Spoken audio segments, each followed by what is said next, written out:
The Morning Brief with Thulasizwe Simelane. Weekdays, Monday to Friday, 6 to 9 a.m. The Morning Brief with Thulasizwe Simelane. Weekdays, Monday to Friday, 6 to 9 a.m. Today is Thursday, the 3rd of April, 2025. Live from Auckland Park in Johannesburg, this is SAFM 104 to 107 nationwide. Welcome to the Thursday edition of The Morning Brief. I'm Thulasizwe Simelane. Come, let us spend the next 3 hours together informing and engaging each other and sharpening each other's perspectives on the key issues of the day.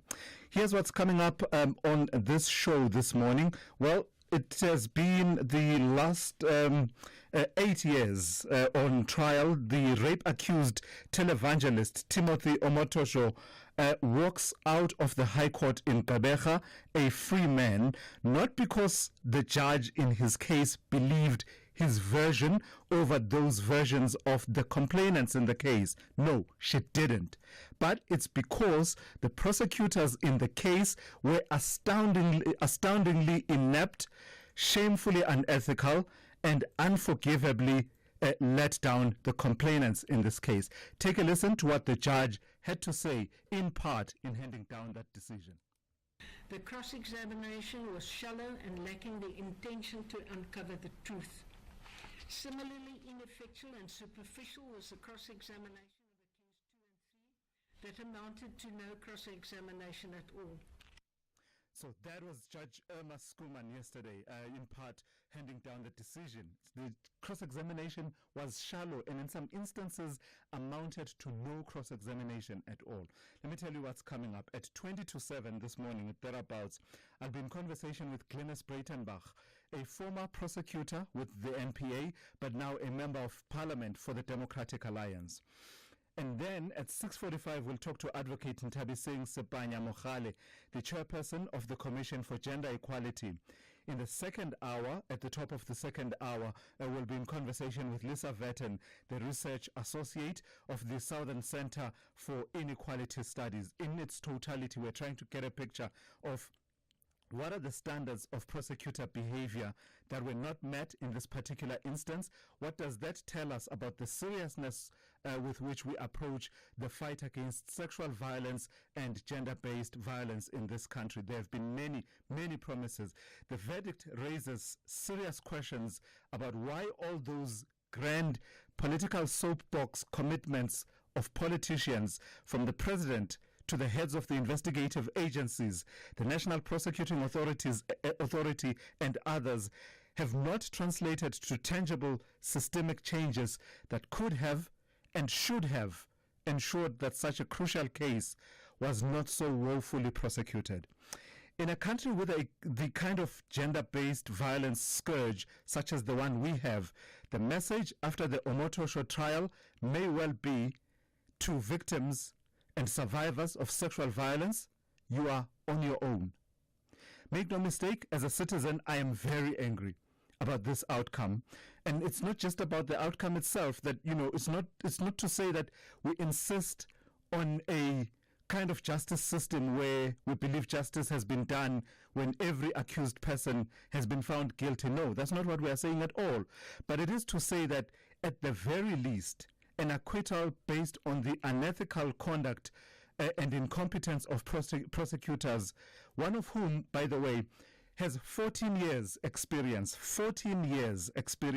as a prosecutor. It is to say that that kind of situation is simply outrageous. A country with our levels of sexual violence and violence in general against women deserves a competent, investigative and prosecutorial bureaucracy. That surely can be too much to ask. And that really is the ask. I would love to hear your thoughts and perspectives and your own reflections on the outcome from the court yesterday in the Timothy Omotosho case. You can give me a call. The number to dial is 086 000 2032. I'll take your WhatsApp voice notes on 061 410 4107. After all of that, it really feels like, telling you about anything else. Yeah, okay, but we have to do it. The DA is immediate next step about the 2025-2026 national budget that was voted for by a majority of MPs yesterday. It's going to court. So that part is very clear. And that vote came despite the party's vociferous opposition to the budget. But its continued participation, the DA that is, in the governing national coalition known as the Government of National Unity is, I would say, at a crossroads at this point.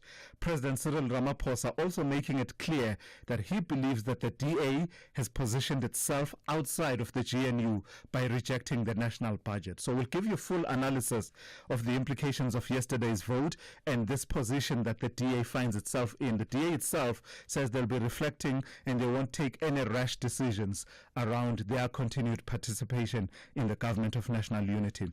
I'll be in conversation with Richard Culland for full analysis, and that's coming up after 7 o'clock, just at the top of 7. And then another story that I want to flag and highlight for you very quickly. The FSCA's 2025 report sheds light on troubling trends in consumer complaints about financial services in this country.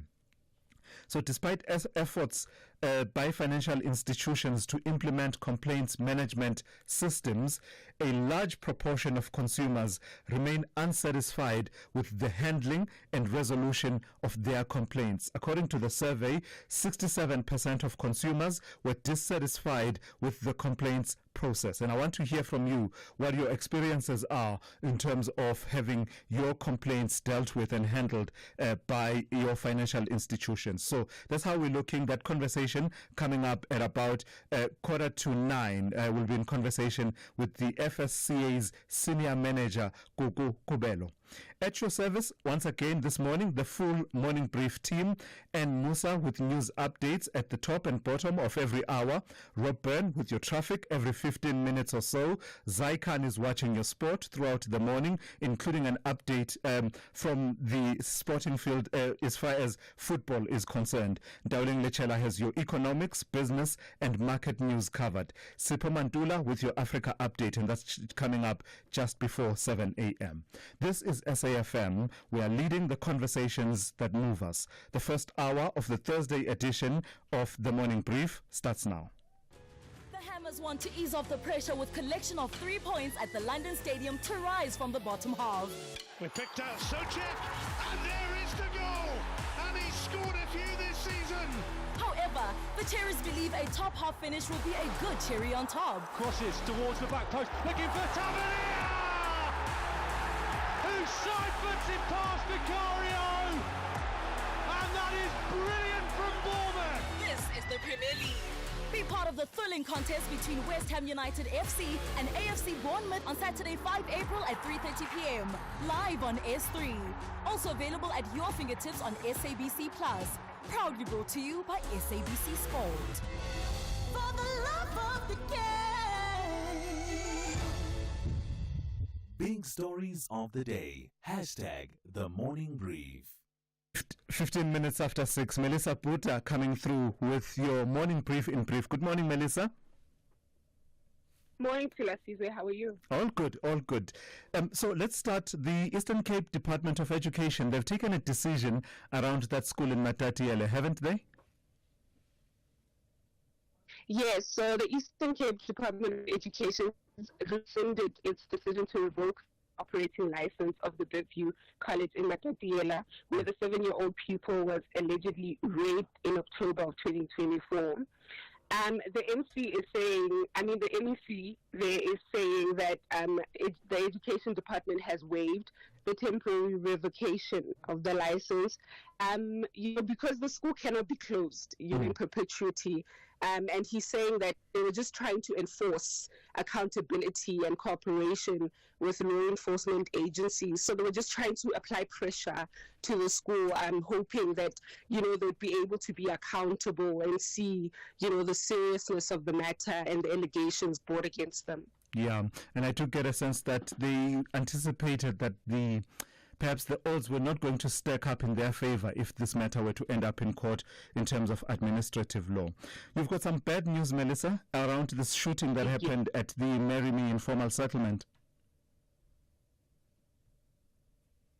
Yes, so a seventh victim has died in hospital following that brutal attack took place in the early hours of the 22nd of March, where about 12 community safety patrollers were attacked by unknown armed suspects. And that is such an unfortunate situation. Gauteng Premier Panyaza Lesufi, he confirmed this during a meet, with the community members and some of the, community leaders that were there on Wednesday. It's quite a sad story because they also are still trying to find all the suspects. I believe that a few arrests have been made, but only one man has been charged up to this point. From the bad news, and we started the show with a sense of disappointment around the workings of the justice system, to a really good story about humanity and just coming through for someone. Tell me about who is Siboniso Masango? So Siboniso Masango has been thrust into the spotlight this week following the game, the CAF Champions League match that took place at Loftus on Tuesday. So Siboniso saved a Tunis supporter who, I don't know this thing, but there was a video that was circulating of a Tunis supporter who fell off the stands and was hanging from the rails during the commotion that broke out following the Sundowns victory on Tuesday. So Siboniso saved this man by helping him up and bringing him back to safety. So people are calling him a hero, and he's choosing the humble route, as most people do. And he's saying, no, I'm not a hero. I'm just doing the right thing. I'm just, saving a man's life. So don't call me a hero. It was the right thing to do, which is beautiful. It's good Absolutely. to see that in the midst of chaos and people's pride, there's someone who actually, was sound-minded and said, you know what? Let's do the right thing. Absolutely. Yeah, it's all the more remarkable when you consider that it was in the midst of very violent clashes between the two sides, the two supporter sides. So for him to be able to see through that and say, there's a fellow person in trouble, I must step up and help, is really beautiful. Tell me, you've got a nice variety as far as what's trending on the socials this morning, yeah? Yes, so yesterday was a tough day for South Africans. I think especially for women, in the country, it was quite a huge blow, given the week that we've had, the fight for justice, these crimes that are, committed against women. Omotosho and the NPA were trending for yesterday, and to say that understatement. I have a couple of tweets here that I'm going to read from people's reaction. At Nyembe _official said, another rape victim failed by the South African justice system. Remember this lady, referring to Cheryl Zondi's testimony, all now in vain. So community must make a plan for the Omotosho pastor free. Melissa. Unfortunately, Melissa, I'm sorry. Yes. Your line is really deteriorating. I'm terribly sorry about that. Let's see if maybe tomorrow we'll get a better line. But you do get a sense of some of the stories on the social media that Melissa is tracking this morning. That's Morning Brief producer Melissa Buta with your Morning Brief in brief. Thulasizwe Simelane on SAFM. 21 minutes after 6, let me give you a sense of how your weather is looking on this Thursday. There are two warnings from the weather service. The first one, yellow level 2 warning. It says severe thunderstorms resulting in localized damage to infrastructure, settlements, especially informal settlements, property, vehicles, livelihoods, and livestock over Gauteng, the central and eastern parts of the Northern Cape, as well as most parts of the Northwest and the Free State. Then there's a yellow level 2 warning. It says disruptive rainfall resulting in localized flooding of low-lying bridges and settlements. Those conditions expected over the escarpment and eastern Highveld of Mpumalanga. The rest of your weather looks like this. Pretoria will be cloudy with scattered showers and thunder showers, 17 to 19. Johannesburg, cloudy with scattered showers and thunder showers, 15 to 19. Bombela will be cloudy with widespread showers and thunder showers, 19 to 21. Polokwane, cloudy with isolated showers and thunder showers, 16 to 21. Mahikeng will be cloudy with widespread showers and thunder showers, 15 to 22. Bloemfontein will be partly cloudy with widespread showers and thunder showers, 15 to 25. Kimberley, partly cloudy, becoming cloudy in the afternoon with widespread showers and thunder showers, 15 to 26. Uppington will be partly cloudy, becoming cloudy in the afternoon with widespread showers and thunder showers, 18 to 27. Cape Town will be fine, 17 to 33. George, fine, 14 to 24.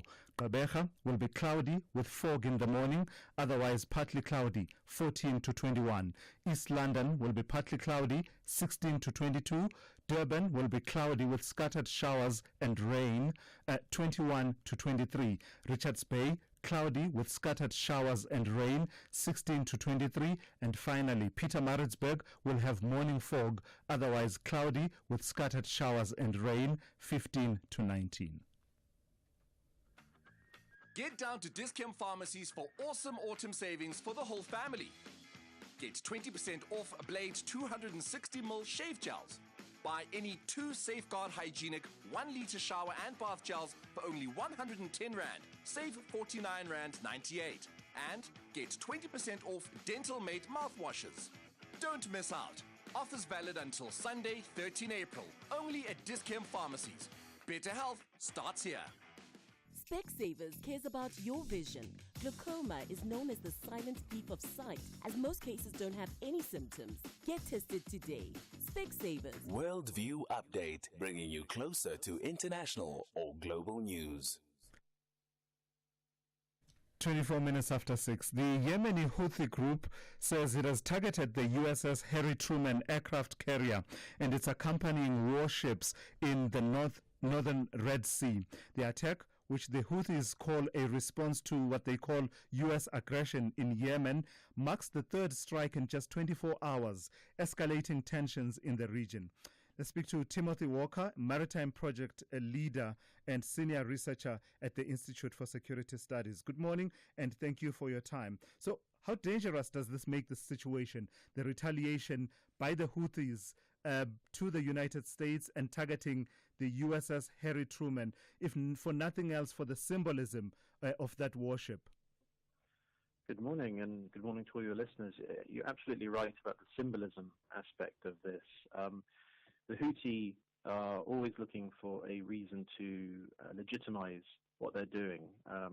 They've taken on the number one superpower in the world many times over the last year, and an attack, even if it's unsuccessful, and I must say it's very likely that there's been no damage created to the Harry S. Truman or its escort groups. Houthi have a history of being dishonest when it comes to their statements around what is actually happening. But they, the escalation risk is very real, especially given the reaction of the American government at the moment, who are continually trading the soft power they've had, or the reputation they've had for success, sometimes for what seems to be rather ineffective hard power, which is not really degrading Houthi capabilities. And tell me about the actions of the Houthi group that are targeted at Israel. There was an announcement that they would be blocking Israeli ships from navigating the Red Sea. Yeah, what's that about?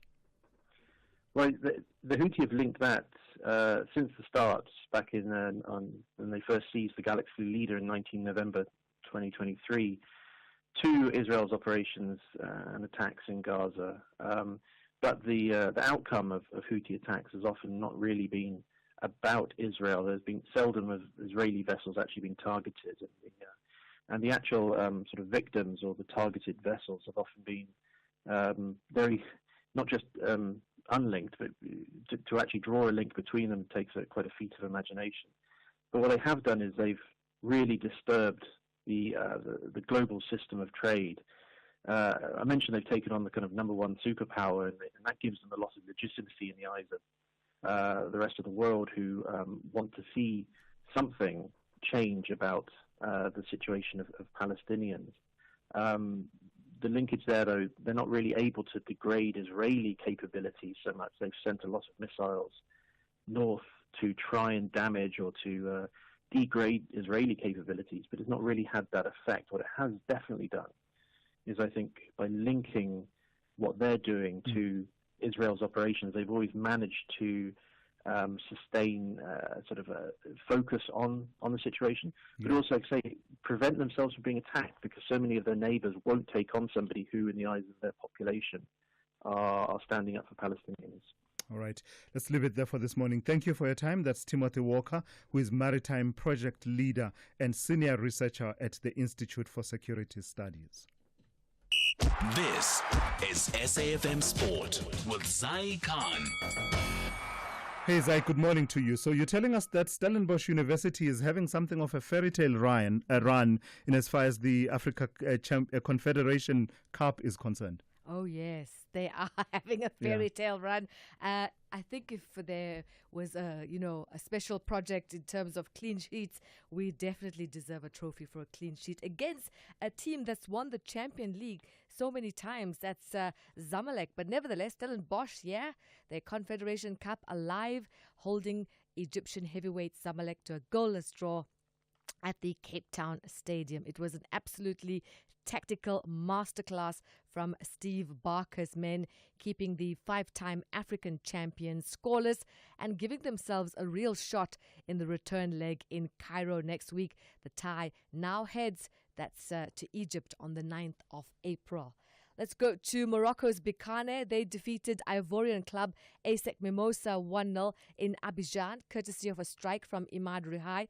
Egypt's Al Masry defeated Tanzanian visitors Simba SC 2-0 at the Suez Stadium. And the Algerian derby between CS Constantine and USM Alger at the Shahid Hamle Stadium ended in a 1-1 stalemate. Closer to home, Mamelodi Sundowns coach Miguel Cardoso has confirmed winger Tepelo Maseko. He remains part of the plans going forward. The 21-year-old's prolonged absence as a regular has raised eyebrows, but the Bafana attacker was taken out of the cold to play in the quarterfinal fixture against Esperance de Tunis. The Portuguese mentor explains his decision. Maseko has been training very well. He has not been playing regularly, it's true, but he has been on the group. And when a player is regularly on the group, it means that we trust.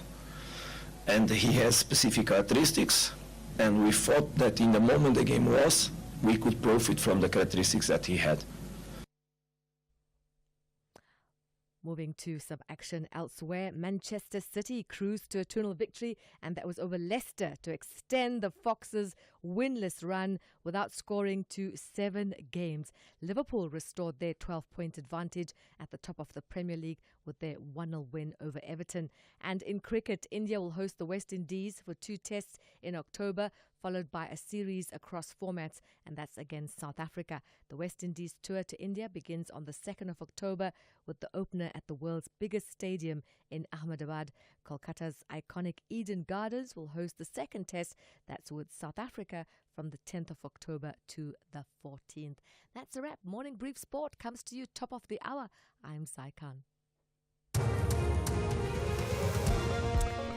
Good morning. In the headlines, Finance Minister Inogo Dongwana has questioned the decision of some Government of National Unity members to vote against the 2025 budget, whose implementation they will be part of. Questions also being asked about the future of the Government of National Unity, with some saying it's on shaky ground after the DA voted against the budget. 3 people arrested on charges of corruption, fraud and money laundering amounting to over 2 million rand at the University of Fort Hare Alice will be back in the local magistrates court in the Eastern Cape tomorrow. And US tariffs will severely affect some of Asia's poorest countries, with rates of over 40% on goods from Cambodia, Laos and Myanmar. US President Donald Trump has announced tariffs on almost all goods entering America. I'll have details on these and other stories at 7. SAFM, guiding you through the rush hour traffic. I was mentioning just the other day how the high volume on the N1 North coming up from Eldorado Park, Laneige, Protea, Glen, just how high volume that route is. Well, this morning, all of that volume getting caught in a crash as you come off the N1 North and turn onto the N12 at Uncle Charlie, or down through Deepcliff towards Uncle Charlie's, if you like. So very heavy from that sort of the N12 Potch Highway as you come off that onto the N1 and sit passing Eldos and Devlin and down through Deepcliff. If you know your alternative routes out through Kibler Park or up on the Golden Highway through Devlin, it might be an alternative to get onto those this morning, although they're likely to be busy as well. N3 North, truck fire overnight last night, closed the N3. It only reopened at around 6 a.m. this morning, and it's only a partial reopening, still a lane closure at that scene. So very heavy from Edenvale, making your way up passing Alex towards the Marlborough Drive exit. Big truck crash just south of Warden, closing the N3 this morning. Both sides closed, traffic stacked, long delays there. And just confirming, Cape Town's N7 south, the roadworks still there at Goodwood, already starting to queue as you come down through Voortrekker towards the works out at the Railway Bridge, and the M7 out of Mitchell's Plain queuing as you get up towards some works around Samora Michelle. Rob Byrne, SAFM Traffic. SAFM 104 to 107 nationwide.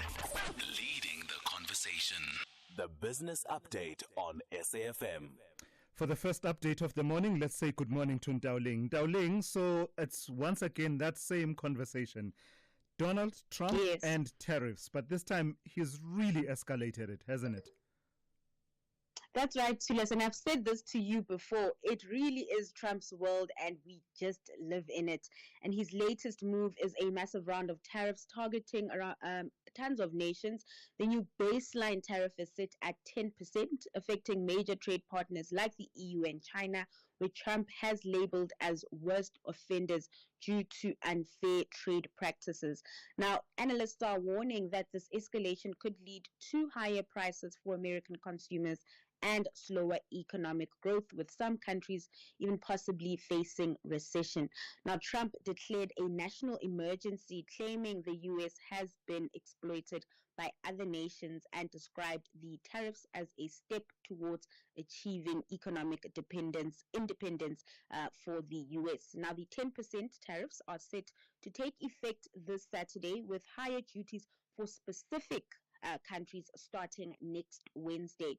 Interestingly, Canada and Mexico are exempt from these tariffs, but other allies like the UK will face a 10% tariff, and the EU will face that baseline 10% and an additional 10%, making it a 20% tariff. Chinese goods will see a 34% increase in tariffs on top of the existing 20% tariff, while exports from Vietnam and Cambodia face tariffs of up to 49%.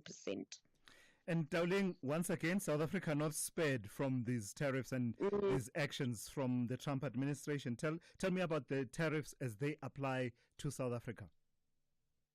So the White House imposing a 30% duty on local exports. This move comes as a surprise, as the levies will affect all South African exports to the U.S., not just the expected 25% tariff that we thought would affect us. Now, the U.S. is South Africa's second largest export market, accounting for nearly 10% of the country's total exports. Previously, about a quarter of these exports enjoyed duty-free status under AGOA, but they will now be subjected to these new tariffs. South Africa's exports to the U.S. will face increased costs, which will likely impact trade relations between the two nations. Now, the Department of Trade and Competition had been trying to engage with the U.S. on the auto tariffs before the levies were announced. Meanwhile, the Department of International Relations and Corporations secured a meeting with White House officials to discuss bilateral relations, and this marks the first meeting since the expulsion of former SA ambassador to the U.S., Ibrahim Rasool. All right, Dowling, just give us our first roundup of market activity for the morning. So global stocks really suffering, Thulas, following Trump's tariff announcements, with Asia kicking the day off in the red. Locally, we saw stocks close before the trade announcement and the budget vote. The nervousness ahead of those moves saw the all-share decline over 0.9%, with most of the pain being felt by the Financial 15. That index shedding over 3.5% in yesterday's session. The rand also caught up in the downbeat move, edging closer to the 19 rand mark. It's sitting at 18.85 to the dollar this morning.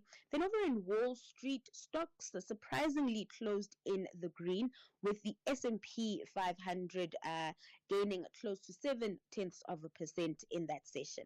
All right, thank you for that. That's Ntauleng Lechela with the first update of the morning. You can catch more of her insights in the second hour of the show just after 7:30. Africa Update on SAFM. Let's say good morning to Sipho Mantula Raz. Let's start with this Mali, Burkina Faso and Niger. Tell me about the Sahel Foreign Affairs Ministers visiting Russia. What's that about? Refreshing morning, Thulas and Jumbo Africa to the listeners. Thulas, this is the first alliance of the Sahel region visiting Russia. They are calling it a consultation that starts today until tomorrow. This visit comes by the strengthening of the ties with Russia. It is what they call year one roadmap, chaired by by Mali, that they will be engaging with the Russian counterpart of Foreign Affairs, Sergei Lavrov. Three issues, Thulas: economy, security, defense. Those are the key issues that they will be engaging, considering that also Russia has contributed military support to these three countries by signing what they call defense agreements with Moscow. And then in South Sudan, tell me about the African Union mediators. You're saying that they've arrived in that country following on the decisions taken that they should be deployed. As we have mentioned on Monday, the Council of the Wise, or the Panel of the Wise, is led by the former Burundian president, Ndayeziye, and former judge from Kenya, Ife Uwa. But also on Monday, we saw Raila Odinga landing also as an envoy for the East Africa bloc, but only meeting with Salva Kiir. He was not given access to Riek Machar. Now, this Panel of the Wise, they will have to meet with both parties so that they can salvage this country for not descending into another civil war. So this is a meeting that will happen today in Juba by the Panel of the Wise, led by Burundian president. And Sipho, tell me about the parliament in Mozambique. There were these massive protests over the last few months. It seems the conversation is shifting towards national dialogue and efforts at reconciliation. That is quite true, Thulas. What we saw last month, beyond the signing of the Peace Pact on the 5th of March, on the 23rd also of March, Daniel Chapo and Venetia Mondlane met for the first time since the unrest in October last year until now. But yesterday, what they did in Parliament, they've signed a law that will now relook at their constitution, restructuring of the state, depoliticizing institution, and decentralizing political, economic, and financial power. Others are saying that even in that legal reform, they are looking at modifying the presidential authority as well as the governance framework. And it is true what you are saying, the national dialogue, it is on the pipeline also to deal with different political parties and to bring Mozambique back into economic right. Yeah, so some promising developments out of that. Take me back to the 3rd of April 1973 to for your historical archives. This was nothing short of revolutionary, was it?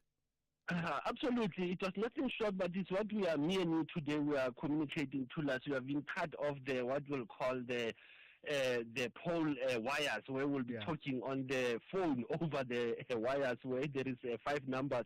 But with the Motorola employee on this day 52 years ago, Dr. Martin Cooper made the first call from a handheld mobile phone to us. Others are saying as early as the 40s, there was that era of moving from what we used to know as the car cellular phones, but coming to a mobile handphones that people are having today. And we see how in South Africa, many African countries, Europeans, they've moved to what we are calling cellular mobile phones. So this is what's a historical to us, but we see people are using both internet and the cell phones to have access to information. Asante sana Thulas, as was in the conversation, SFM observing the Freedom Month. That's Sipho Mantula there with your Africa update, just a flavor and a sample of some of the key developments on the African continent and its diaspora. Get unbeatable football odds with SuperSport Bet. From derbies to title deciders, our Super Boosts give you boosted odds you won't find anywhere else. Switch today and get a 100% deposit match up to 5,000 Rand. SuperSport Bet is licensed by the Western Cape Gambling and Racing Board. Bookmaker license 10191097. No persons under the age of 18 are permitted to gamble. Winners know when to stop. National Responsible Gambling Program toll-free counseling line 0800 006 008 or WhatsApp help 076 675 0710.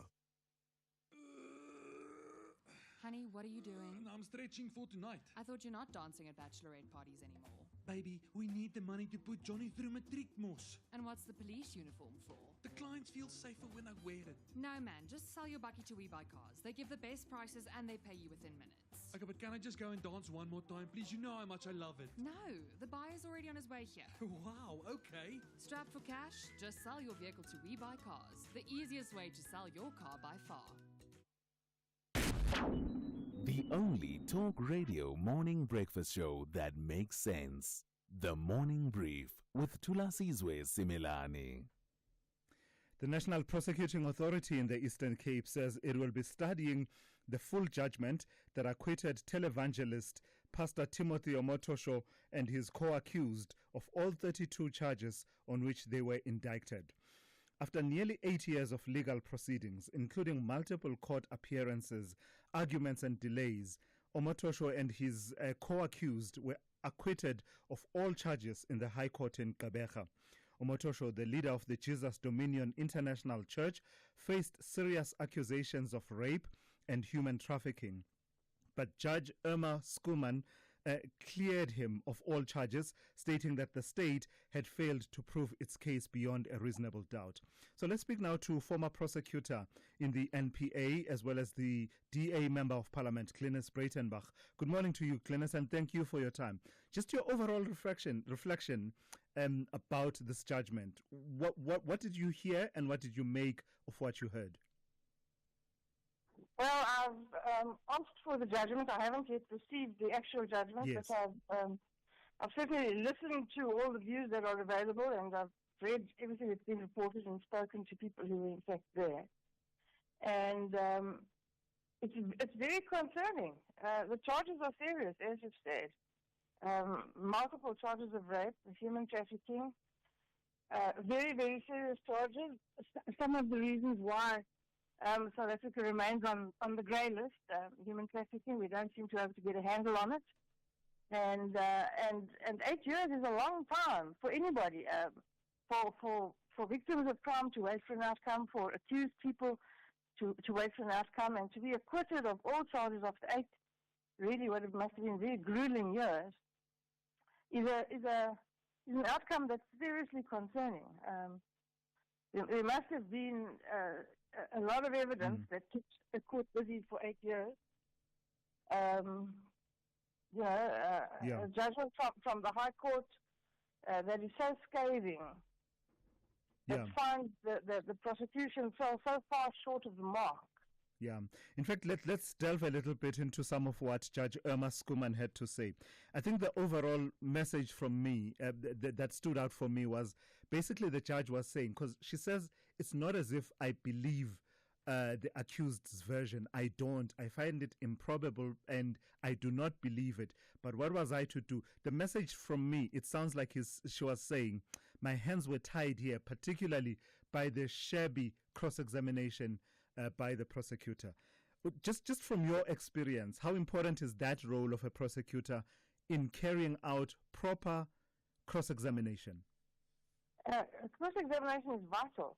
The South African criminal law system is an adversarial one, and so your version, the safeguard in the criminal legal system is really cross-examination. Your version, the version of every single witness, gets tested in cross-examination. So it gets tested for your capability to observe, to recall detail, your impartiality.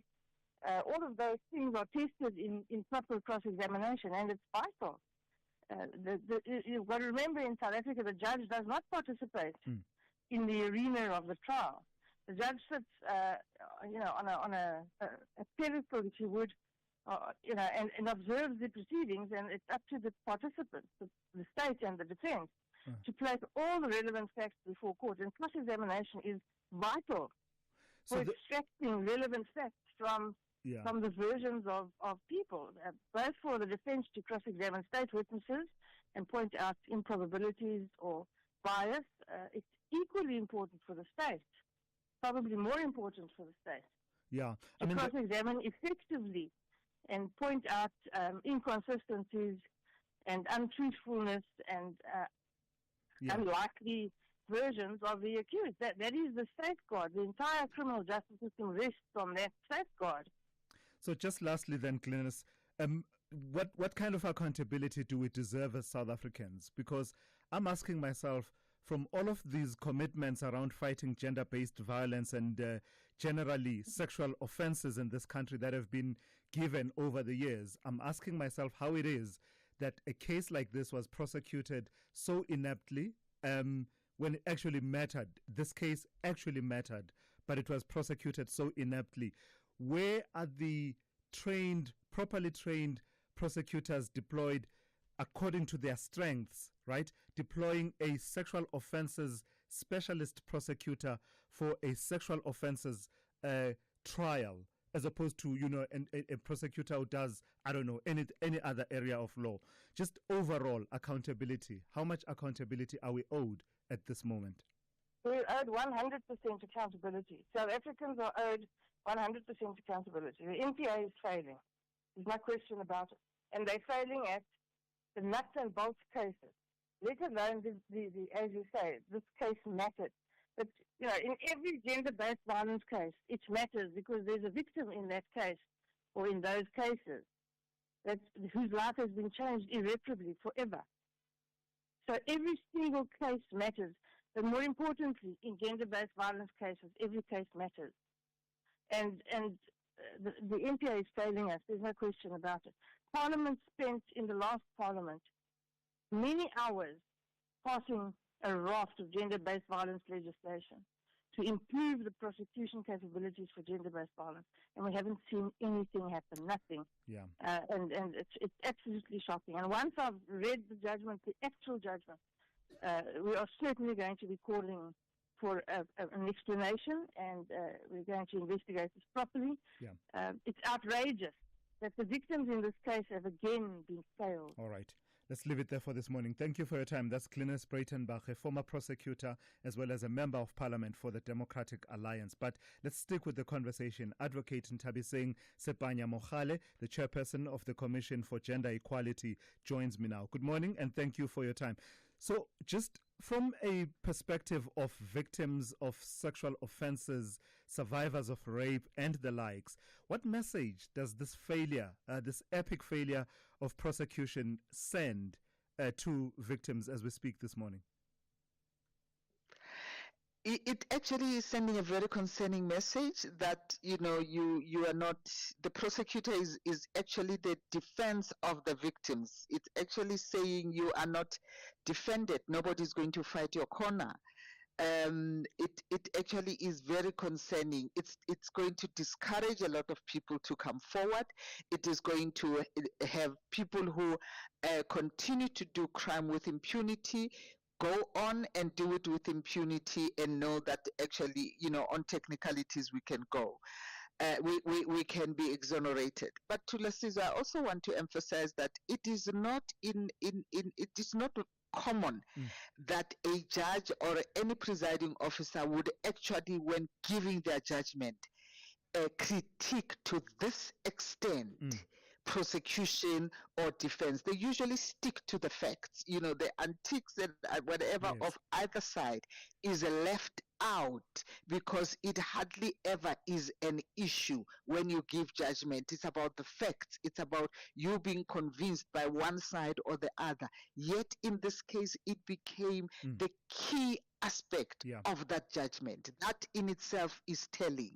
So when the Eastern Cape chapter of the National Prosecuting Authority says we are studying the judgment to weigh up our legal options, knowing the limitations of what the prosecution can appeal on, matters of law as opposed to matters of fact, Are you comforted by them saying that they'll be studying the judgment, given everything else that the judge said about how they conducted this prosecution? No, I think it was actually saving face. A lot has already been said here, because what the judge was saying is, you lost this case, you messed up. That's what he was saying in so many ways. So it's worrying, because how then are they going to go back when they are appealing to actually say the judge erred in her interpretation, in her understanding of our position? Because that's how you appeal. You're appealing based on conviction, and that conviction is about the content of the facts, the content of the trial, or we are appealing sentence to say, whoa, this sentence is too lenient, or maybe you find the other side is appealing and say, whoa, this sentence is too harsh. Yeah. So what will they be appealing on when the judge has said, you missed an opportunity to present the facts, you missed an opportunity to poke holes when you were cross-examining, because that's what the judge said. So you're an advocate, a legal practitioner, and you understand how these things work. Senior, legal practitioners presented this case on behalf of the state. Many of them are advocates. What kind of consequences do you believe should follow? Because the conduct pointed out by the judge ranges from unethical conduct in coaching of witnesses to just sheer incompetence. And how is it even possible for someone with the experience of 14 years as a prosecutor to be that incompetent? Yeah, that has got to be investigated, and they've got to have an independent team investigating what went wrong. That's the first thing. But secondly, the NPA has got to take a total stock. Outside of this, there are too many cases of people with lots and lots of experience, years and years of experience, who are actually botching their cases. So that also has got to be looked at. But thirdly, there's got to be looked at specializations. How is it that you are a prosecutor of a sexual offenses court and you have been doing prosecution for 14 years and you messed this up so badly? Was it just someone who was pulled away from somewhere to be brought into the sexual offense, to this sexual offenses matter, or what actually happened here? But above all, South Africa has got specialized courts. Sexual offenses is a specialized court. Commercial crimes is a specialized court. Labor court is a specialized court.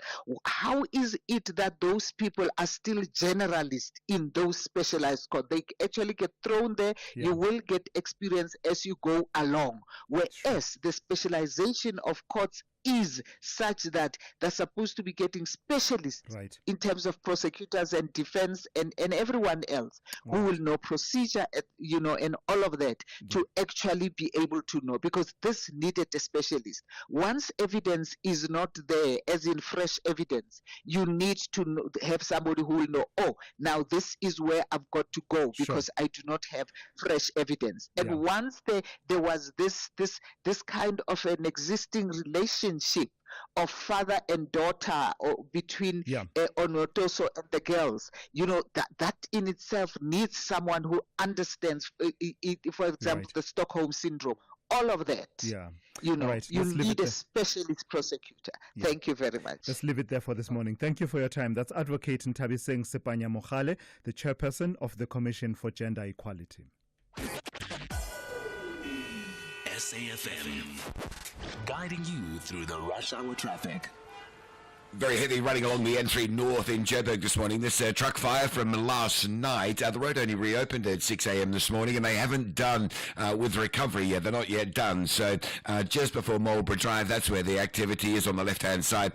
Backlog all the way into Galuli. So heading up through Edenvale, passing Alex, very heavy this morning. Also big delays on the M1 North from El Dorado Park coming in from Protea, Lenasia. It's a crash involving a taxi inside the Dipcliffe interchange. So N1 linking onto onto the N12 is the problem area.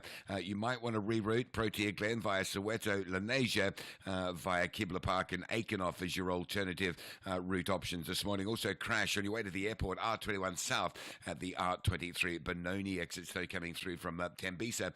That is quite a heavy backlog. Truck crash at Warden. Let's just have a look and zoom in to the Warden area. Road still closed. Heavy backlogging both directions. If you're Durban bound, it's a queue. If you're Joburg bound, it's an extremely long backlog. Cape Town this morning, deep into week 3 of roadworks on the N7 South. Goodwood, just past Four-Tracker towards the railway bridge. Traffic is already queuing there. And we're queuing up already as well, northbound, coming up into Viking Way at Epping. Queues from the N2, moving very slow, passing Langa on your way through Epping towards Goodwood. Rob Byrne, SAFM Traffic. Big stories of the day. Hashtag the morning brief. Let me take a call from Nhlanhla this morning. Nhlanhla is on standby for me. And Nhlanhla, you want to talk to me about, you believe that water will be privatized in this country?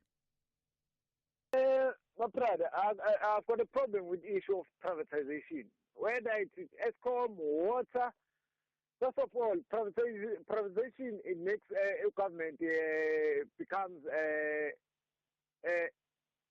irresponsible for it. Because they are also violating the constitution, mostly chapter 10 of the constitution, where it says a high standard of professional ethics must be promoted and maintained. Yeah. So when the government fails to fulfill that right, my brother, yes, and say they are going to bring privatization. It's like they're saying we are incompetent, but we are going to bring people who are competent to do the job, and we are also getting paid for being incompetent. But you know that they are not calling it privatization. It's called public-private partnerships and bringing in private capacity, private sector capacity. You don't buy that. It's more that admission that we are incapable of doing the job. That's why we are bringing the private sector. Yeah. So and my question is, why are we still paying them? Yeah. Why are we still wasting money? Gotcha. Paying incompetent people. Nhlanhla, thank you. I always love our chats. That's Nhlanhla in KZN there. Let me take a call from Vusi in Midrand. Good morning to you, Vusi. You want to talk to me about this shameful case, the way that it was conducted at least, the Timothy Omotosho matter. Yes, morning, Thulasizwe. This is not only shameful, it's very embarrassing. It's very at the same time triggering emotion. Yep. You can't have this kind of a judiciary whereby it undermines itself, because all of them, your NPA, your SIU, your Assets for Future Unit, all of them, they are in the same board, including the very same judge. There's no way in which a judge woman can let this man Omotosho. I'm also at the same time disappointed with the so-called advocate which we are speaking with there now. Look, there are a lot of evidence. You can have almost 32 judges, and all those 32 judges and want to come and sit here and claim that there's no any evidence. But look, there are Omotosho, Vusi, let me tell you, Omotosho from where? He comes from in Nigeria. He has also, he's running away from the law on the very same judges. So you can't come here and sit and think all of us were stupid, we are naive. And at the same time, you can't even undermine the pure prosecute and claim that the prosecutor didn't have any evidence. There's a lot of evidence. But what I want us to know as a wake-up call, you must always look. There's this kind of development. Always, when there's any pressure regarding this, a white person, you will see this kind of judges which goes, look, at the same time, the issue of the young girl in the Eastern Cape of Twekwe is the one which has triggered this kind of thing. All right, Vusi, I've got a call. Don't make any mistakes. Thank you. Thank you for that. That's Vusi in Midrand. I will be able to engage a bit later on about some of what Vusi has been saying and perhaps what other people will contribute into this conversation. But for now, we need to check in with Ann Musa with the latest news. Outsurance will go out of their way to try and save you money on your car insurance. If they can't, ask for 500 Rand. SMS out to 30754. Now that's good news.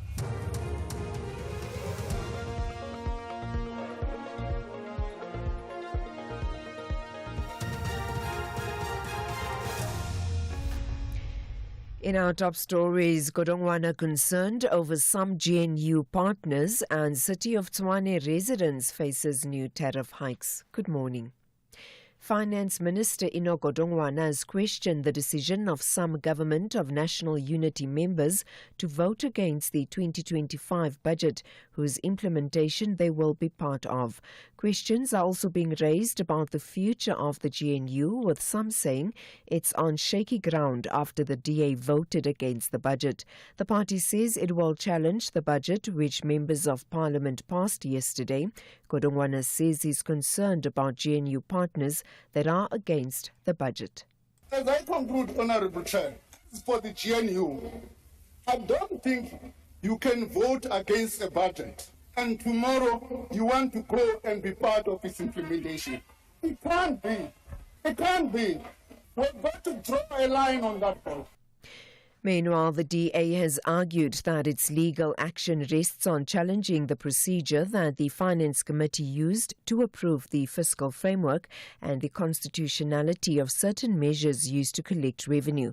The party's leader, John Steenhuisen.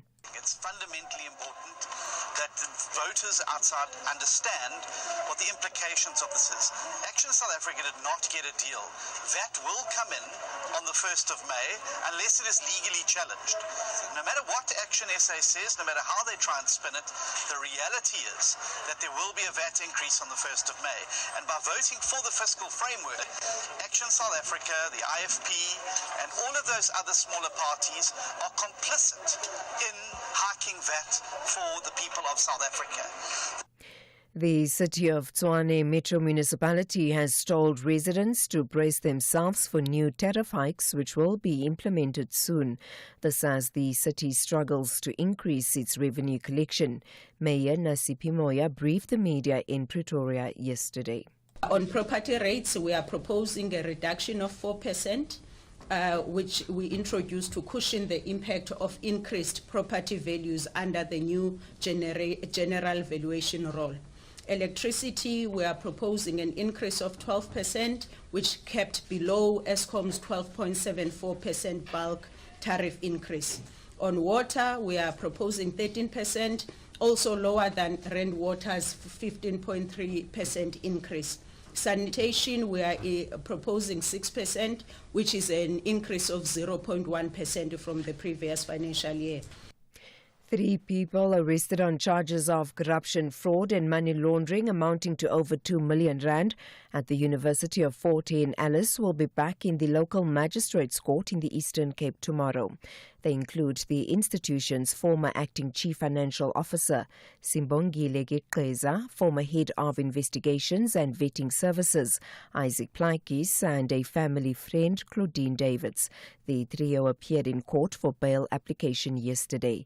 Geqeza and Davids were granted bail of 10,000 rand each, while Plaikis is already in custody for different matters following corruption and murder charges. Hawks provincial spokesperson Avile Fumba. The first case dates back to 2nd September 2021, when Geqeza allegedly issued a fraudulent instruction to a bank authorizing an illegal payment of 1.4 million rand to a company with no legitimate ties to the university. The scheme was exposed when the university management noticed financial discrepancies and reported the matter to the Hawks. During the meticulous investigation conducted by the Hawks, a second fraudulent transaction was uncovered involving a payment of 985,000 rand to a service provider for investigative services that were never rendered. And finally, U.S. tariffs will severely affect some of Asia's poorest countries, with rates of over 40% on goods from Cambodia, Laos and Myanmar. U.S. President Donald Trump has announced tariffs on almost all goods entering America. The measures include a minimum tax of 10% on all imports, with higher rates from those from trading partners. The BBC's Mariko Oy has the details. Asian markets are down sharply after President Trump's announcement. Both Japan's Nikkei and South Korea's Kospi opened 3% lower. China will be hit with a new tariff of 34%, in addition to existing duties bringing the effective tariff rate to 54%. For other major economies in Asia, like India and Japan, their new rates will rise to 26% and 24% respectively. Recapping the top story, Finance Minister Inogodongwana has questioned the decision of some Government of National Unity members to vote against the 2025 budget, whose implementation they will be part of. For SAFM News, I am Anne Musa. Those were the top stories for this hour. Don't miss out on a possible car insurance saving. SMS out to 30754 for a quote. Outsurance, where you always get something out. You wouldn't want to pay more than you need to for petrol, so why overpay for car insurance? Switch to Outsurance and you could save big every month. Tyler, a 25-year-old man, is a real Outsurance client who saves an unbelievable 718 Rand a month on his 2021 Ford Figo 1.5. Isn't it time you got the real deal? Don't pay more. Switch and save today. SMS out to 30754. That's out to 30754. With Outsurance, you always get something out. A licensed insurer and FSP. T's and C's online. SAFM, guiding you through the rush hour traffic. Couple of major delays that you might want to work around on Gauteng highways this morning. One is a taxi crash, taxi overturning inside Deep Cliff Interchange. The N1 very heavy coming up from Eldorado Park this morning. Got options to duck out through Soweto or via Kibla Park and Aikenoff. Truck fire from last night still being recovered. N3 North at going up to Marlborough Drive. That traffic's heavy from Germiston. Avoid the N3 North or give yourself a stack of time to get through. R21, a crash at the Benoni exit if you're airport bound. Add some time onto your trip to get through that. Traffic's already backlogging through towards the R25 Bopsfontein exit. A bit of roadworks on Durban's M4 this morning, coming in through Jacobs and Clarewood. A big truck crash closing the N3 just south of Warden. All lanes currently closed, both directions. Long backlogs of traffic. And if you're heading down on the busy main road out of Cape Town's Muizenberg towards Fishhook this morning, burst water main repairs underway between St James and Cork Bay. The main road south under more pressure than normal. Rob Byrne, SAFM Traffic. A very good morning to you. In your SFM sports headlines, it's soccer. The PSL could be down to 15 teams as club owners vote on expelling Royal AM.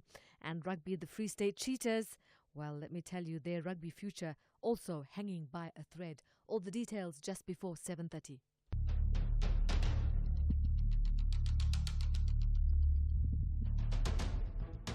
The Morning Brief with Thulasizwe Simelane. Weekdays, Monday to Friday, 6 to 9 a.m. The Morning Brief with Thulasizwe Simelane. Weekdays, Monday to Friday, 6 to 9 a.m. 9 minutes after 7 on this Thursday. Hey, good morning. It's great to be in your company. I'm Thulasizwe Simelane. We are into the second hour of the Morning Brief on this Thursday. Coming up, we continue to give you more analysis of the outcome of the Timothy Omotosho trial. We'll give you a sense of how this fits in, the conduct of this prosecution that has been so slammed by this judge, how it fits in with what many observers are saying is a declining performance by the National Prosecuting Authority and prosecutors in matters of sexual violence. My guest in the next few minutes is Lisa Vetten. She's a research associate of the Southern Center for Inequality Studies. She's got particular insights that look back over the period of about a decade or so about performance, specifically on issues of sexual violence matters being prosecuted. So that conversation is coming up in just a moment.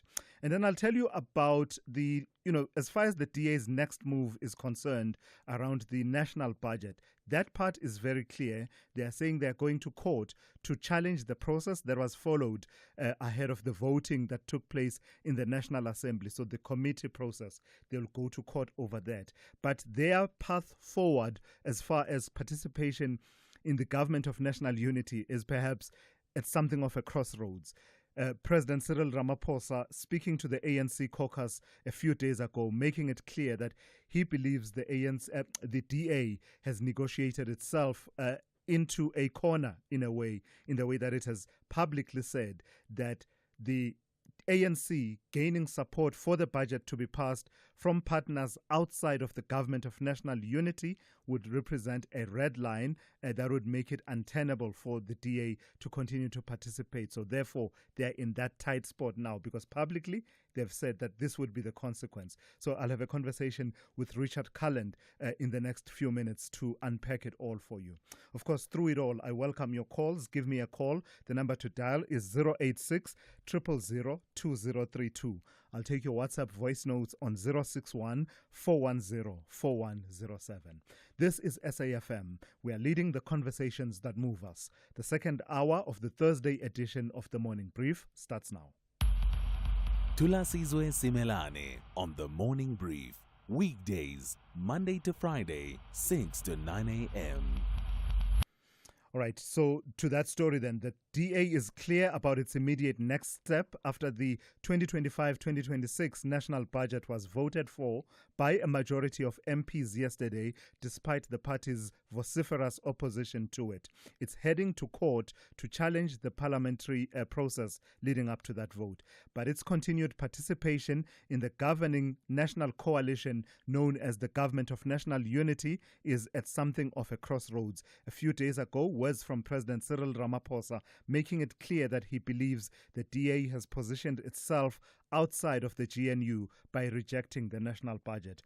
Let's speak to Professor Richard Cullen, who is Professor of Law and Governance and also a political analyst. Good morning to you, Richard. Thank you for your time. So what is it about the positions that the DA took ahead of the processes in Parliament and their vociferous opposition to the budget and fiscal framework as it stands defines them outside of the perimeters of the Government of National Unity, as President Ramaphosa asserts?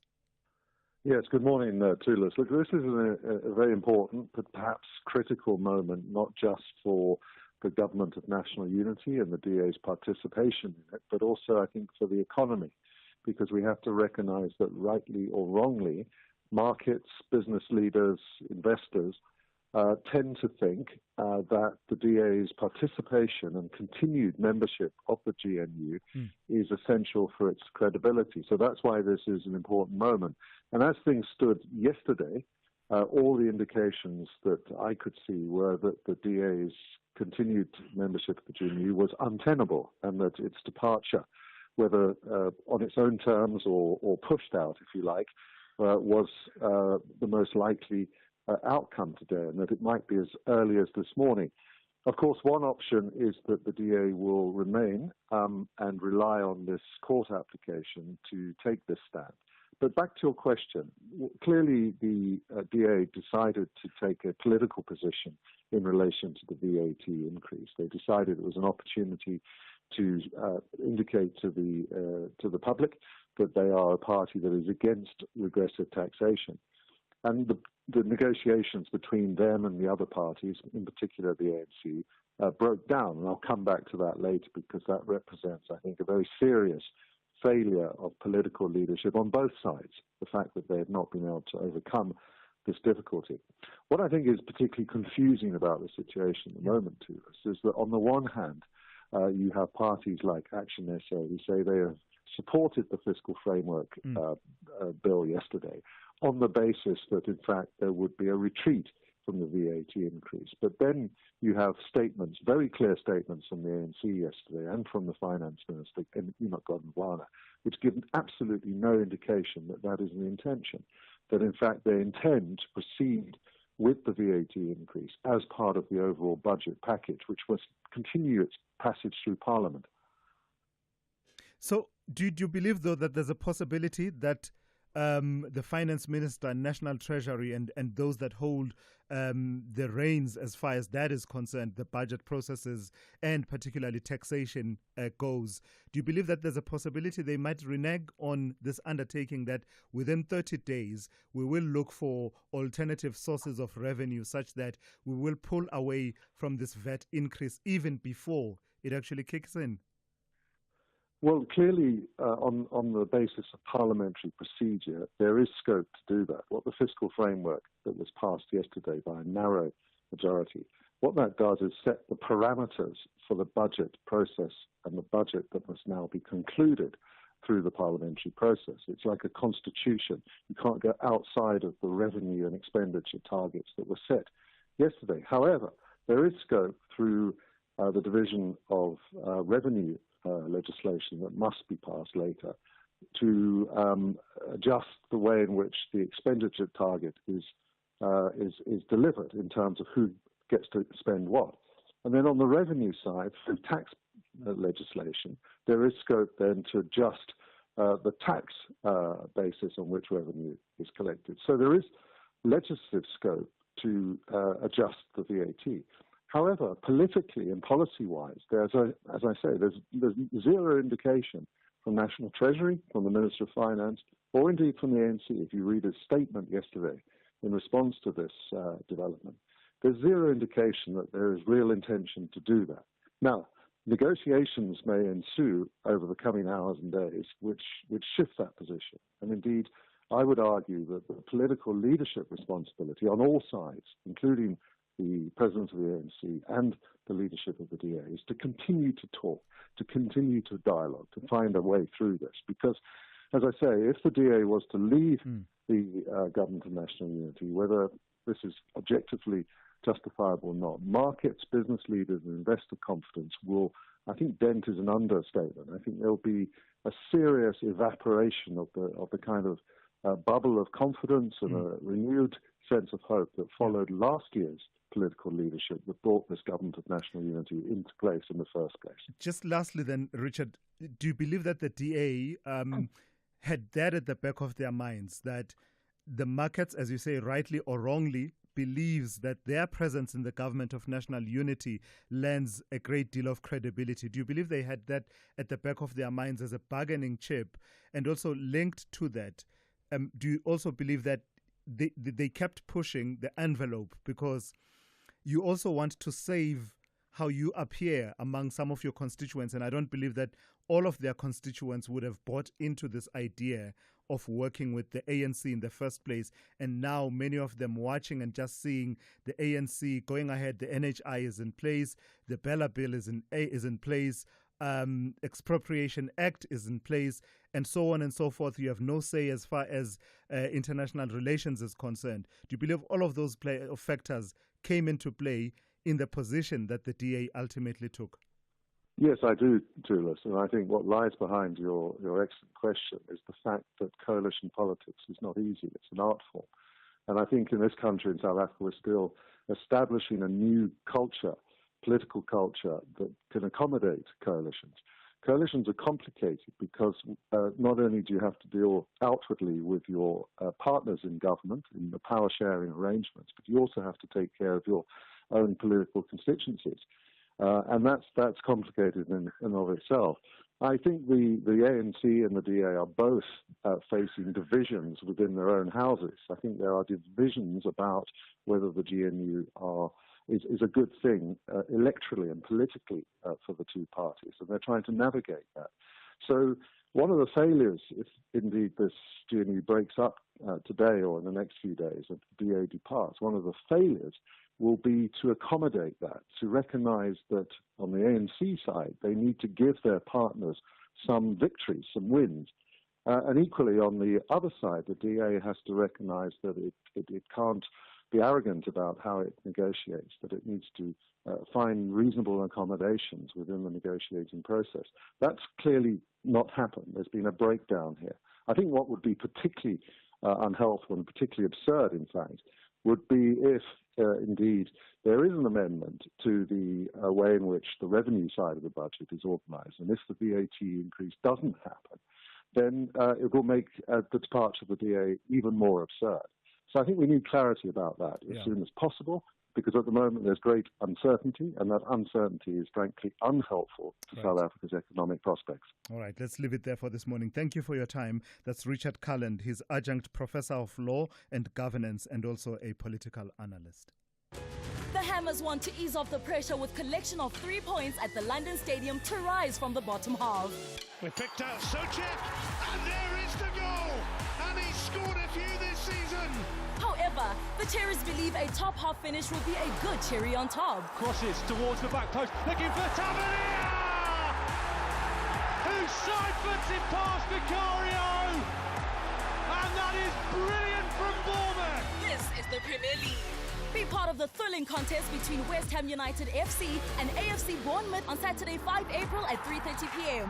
Live on S3. Also available at your fingertips on SABC Plus. Proudly brought to you by SABC Sport. For the love of the game. SASSA Gold Card beneficiaries can still come and collect their new Postbank Black Card. Avoid the risk of not receiving your grant. Join over 1.3 million beneficiaries that are already conveniently receiving their grant using the Postbank Black Card. There are multiple selected outlets nationwide where you can swap your SASSA Gold Card for the new Postbank Black Card. Dial *120 *355 hash to find one near you. Standard rates apply. Postbank, your bank. The Morning Brief with Thulasizwe Simelane. So the National Prosecuting Authority in the Eastern Cape says it will be studying the full judgment that acquitted televangelist Pastor Timothy Omotosho and his co-accused of all 32 charges on which they were indicted. Omotosho, the leader of the Jesus Dominion International Church, faced serious accusations of rape and human trafficking. But Judge Irma Skuman, scathing in her assessment of how badly the case was prosecuted, in a way saying that her hands were tied. I want you to listen to this aspect, which I found quite troubling, which for me reveals that the judge contemplated that a conviction could have resulted had the prosecution been done differently. In my view, the explanations of the accused are improbable, and I don't subjectively believe them. However, due to the uncertainty of the actions of the state and the lack of proper cross-examination, I cannot find that the accused version are so improbable that they cannot reasonably possibly be true. The accused bore no onus to convince the court of their innocence. I am of the view, in the light of all the circumstances of the case, that the state has not proved its case beyond reasonable doubt. So let's welcome Lisa Vetten, who is Research Associate at the University of Johannesburg's Faculty of Humanities. Good morning to you, Lisa, and thank you for your time. You've been tracking the performance of the National Prosecuting Authority as it relates to matters such as this one, the Omotosho case. Are you surprised by what the judge had to say?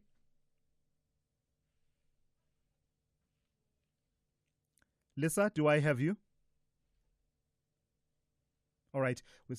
We don't seem to have Lisa Vetten on the line. We'll see if we can try and get her back to just take us forward, because she has been watching, particularly from the annual reports of the judiciary as well as the Department of Justice as well, and watching what comes through from reports from the National Prosecuting Authority. Lisa, I believe we have you back now.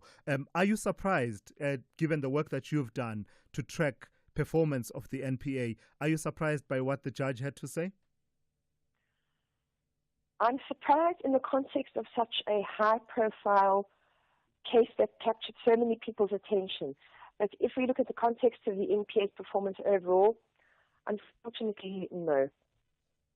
So what common features does this have with other cases that you've monitored, where it was a case of sexual violence or gender-based violence? The features here are prosecutor misconduct, unethical behavior, and also just sheer failure and incompetence in as far as cross-examination to challenge the accused's version, as far as that is concerned. That seems to be part of the problem. I mean, there is also a point where Judge Nabaskarni talks about the fact that one of the prosecutors who was subsequently removed did not even know the definition of rape, which concerned her very deeply, considering that he worked in the NPA for 14 years. So I think if we look at the problem collectively, you can really see it manifested in the NPA statistics. So in 2013 and 14, we had the NPA putting down some 8,200 rapes for trials. In the last financial year, it was just over 5,000. So in other words, there have been, over the last decade, the number of cases they're prosecuting has declined by 3,000. And that obviously has an effect on the number of convictions that they're able to reach. So in the 2023-24 financial year, they had convictions in just over 3,800 cases compared to about 5,500 in 2013-14. So this tells us, as a matter of priority, and a lesson that has been made very clear from this case, we must diagnose what the problems are and address them. And they start from the police investigations, to the medical legal examinations, to the prosecution. But Lisa, we've been saying that, haven't we? And why are we still having this conversation in 2025? Let's say if we were to write off the history of South Africa committing to fighting gender-based violence and sexual offences and wipe off and say, let's cut off and start in 2018 at least, when there were these national summits and there were these programs of action and all of these plans. What does this tell us about those plans, at least as far as their implementation goes, that in 2025 you can have such a case so incompetently prosecuted, as well as the numbers that you give? I think we have to look at this case, I think, in the context of declining state capacity. Everywhere we look, we are seeing problems in government.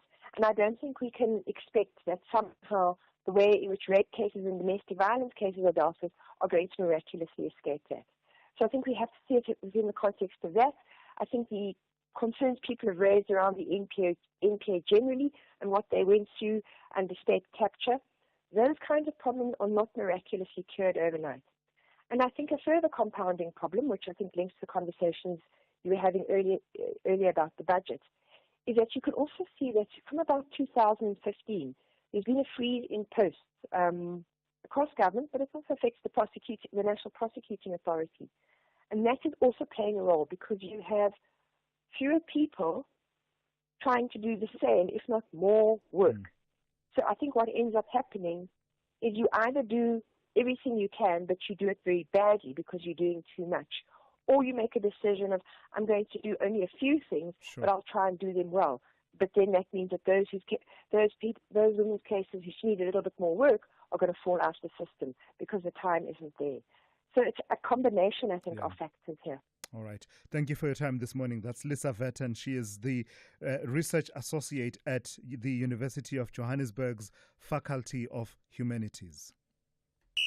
This is SAFM Sport with Zai Khan. Good morning to you, Zai. So the PSL coming close to a decision around the issue of Royal AM, yeah? Yeah, and it's not transfer season, but Royal AM, they might be transferred straight out of the PSL. And I mean, we had so much of promise with Thulasizwe. They had glitz, they had glam, and now they're just being, expelled. This is what's going to happen in top flight football here in South Africa. The Premier Soccer League's Executive Committee recommended that the Royal AM club's expulsion will happen after months of financial troubles, including a reported 40 million rand tax debt and unpaid player salaries. Club owners will now vote on whether to uphold the decision. If approved, Royal AM will be removed from the PSL, fixtures will be cancelled, and the league will continue with just 15 teams. Now, Stellenbosch FC, their fairy tale run in Africa's Confed Cup still alive after they held Egyptian heavyweight Zamalek to a goalless draw at the Cape Town Stadium yesterday. Now, Mamelodi Sundowns coach Miguel Cardoso has confirmed winger Tepelo Maseko remains part of the plans going forward. Maseko suffered a long-term injury in February while doing Bafana duty at the AFCON in Cote d'Ivoire, but he's back, and Cardoso elaborating on how Sundowns wanted to use him against their match against Esperance. He's a player that is very quick. He understands the spaces on the back of the defense. He has been training with us for those characteristics and highlighting those characteristics on him. So that's what we wanted to, but we didn't serve him the right way because he must be served on the space. He's a player to be served on the space and not in the feet with the center backs that are much more powerful on the contact than him. So we should play the ball out of the action of the center backs. So it didn't really work out. That didn't work. But the intention, I think, was completely correct on putting him on the pitch. So pretty satisfied with the work he does every day. That's why he played.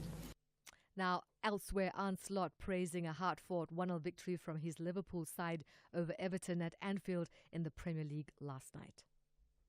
Only the first half, I think, if I say 10, 15 times that Lucio Dia was 1v1 against O'Brien, I don't even think I exaggerate.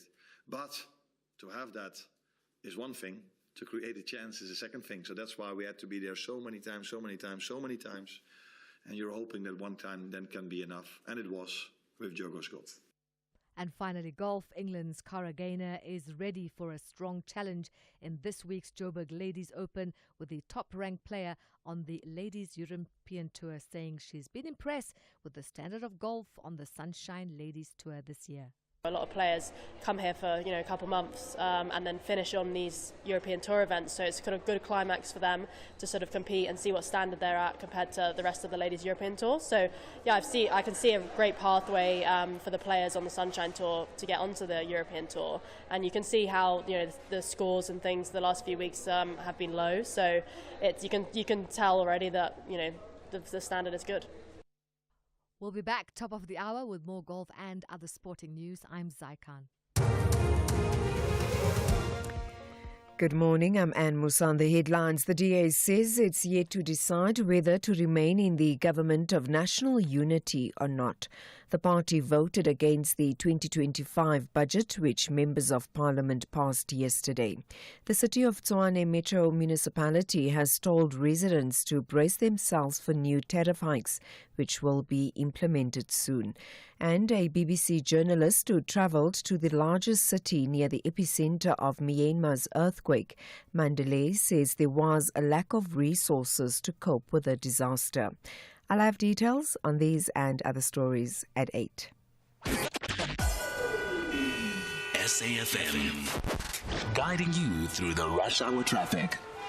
Major delays just south of Warden with a truck crash closing the N3 both directions. The advice is to delay travel. You might be able to sort of sneak through exiting at Warden, going the long way round on alternative routes, but it really is the long way round. But northbound, there's absolutely no way through because you've missed your exits by the time you get into the closure point. So lengthy delays and really you should plan to arrive into that area later once the scene has been cleared, the road has been reopened and the enormous backlog of traffic has moved through. There is also another crash in the queue as well in that area, so a bit of chaos in that Warden area.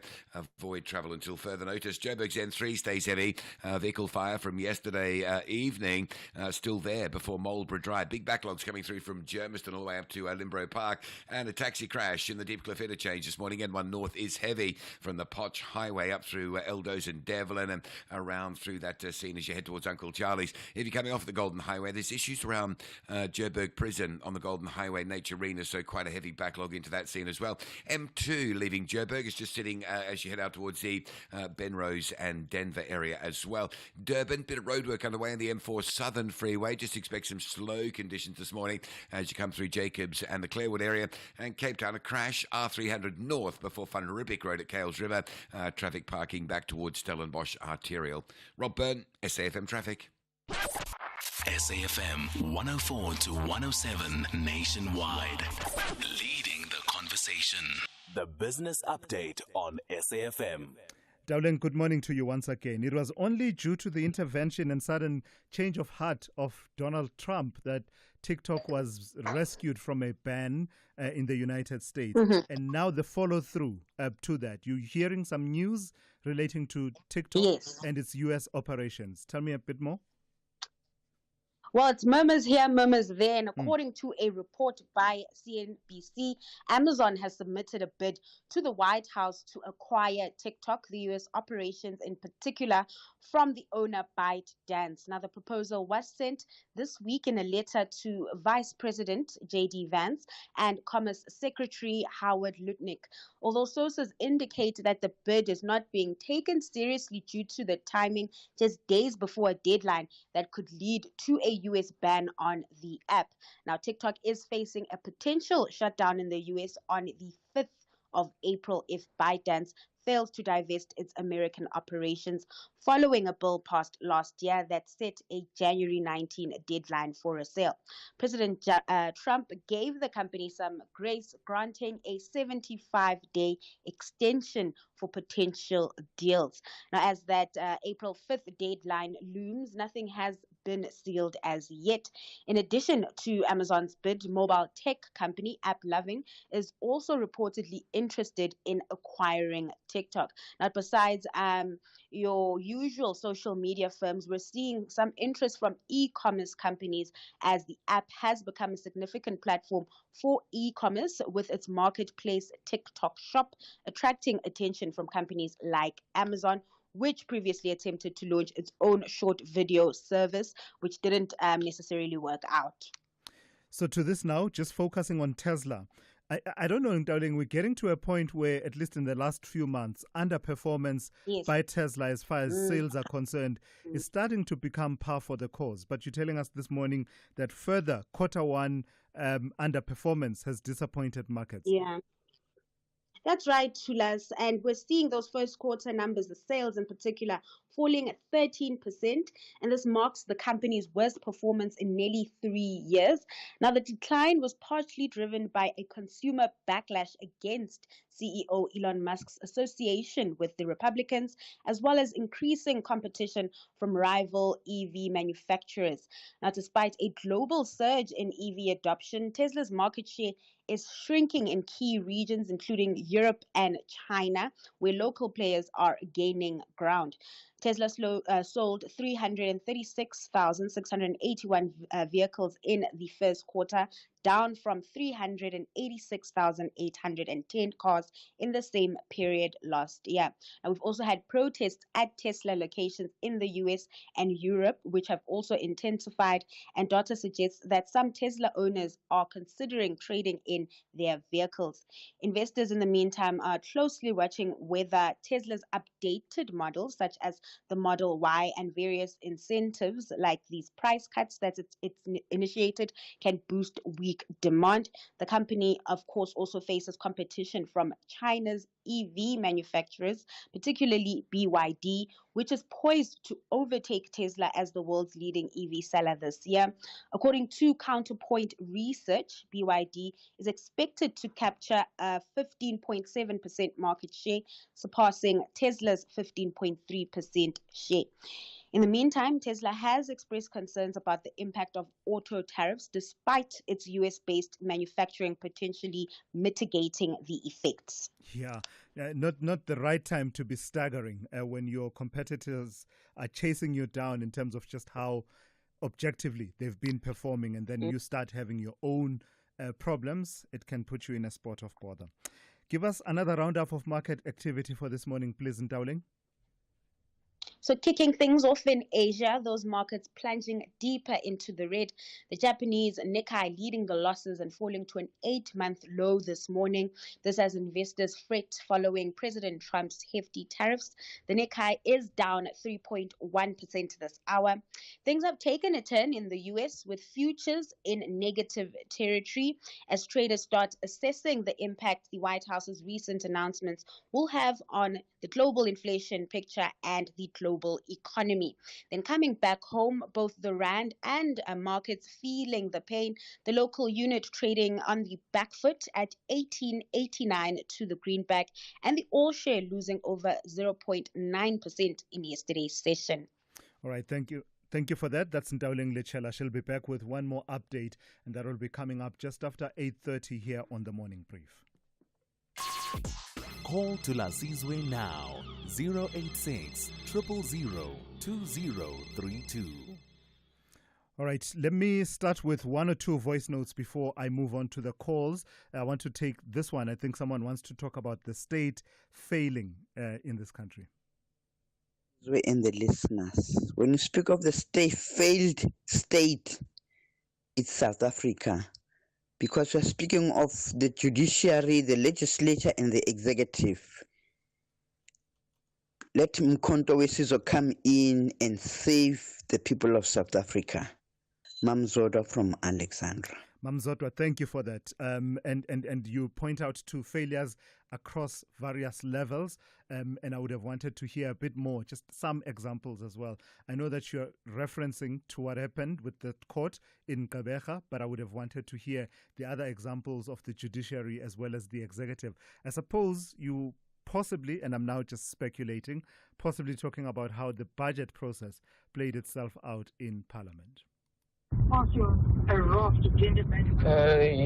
Morning, Tulas. The NPA does this every day to normal South Africans, ruining their lives. Nothing ever happens. And what scares me is that what happened with Omotosho is exactly the same thing that's going to happen with this guy Abu Shiri when he finally comes here. And if had the Guptas gone to court, the same thing would have happened. Thank you. Accountability. Where is the accountability, right?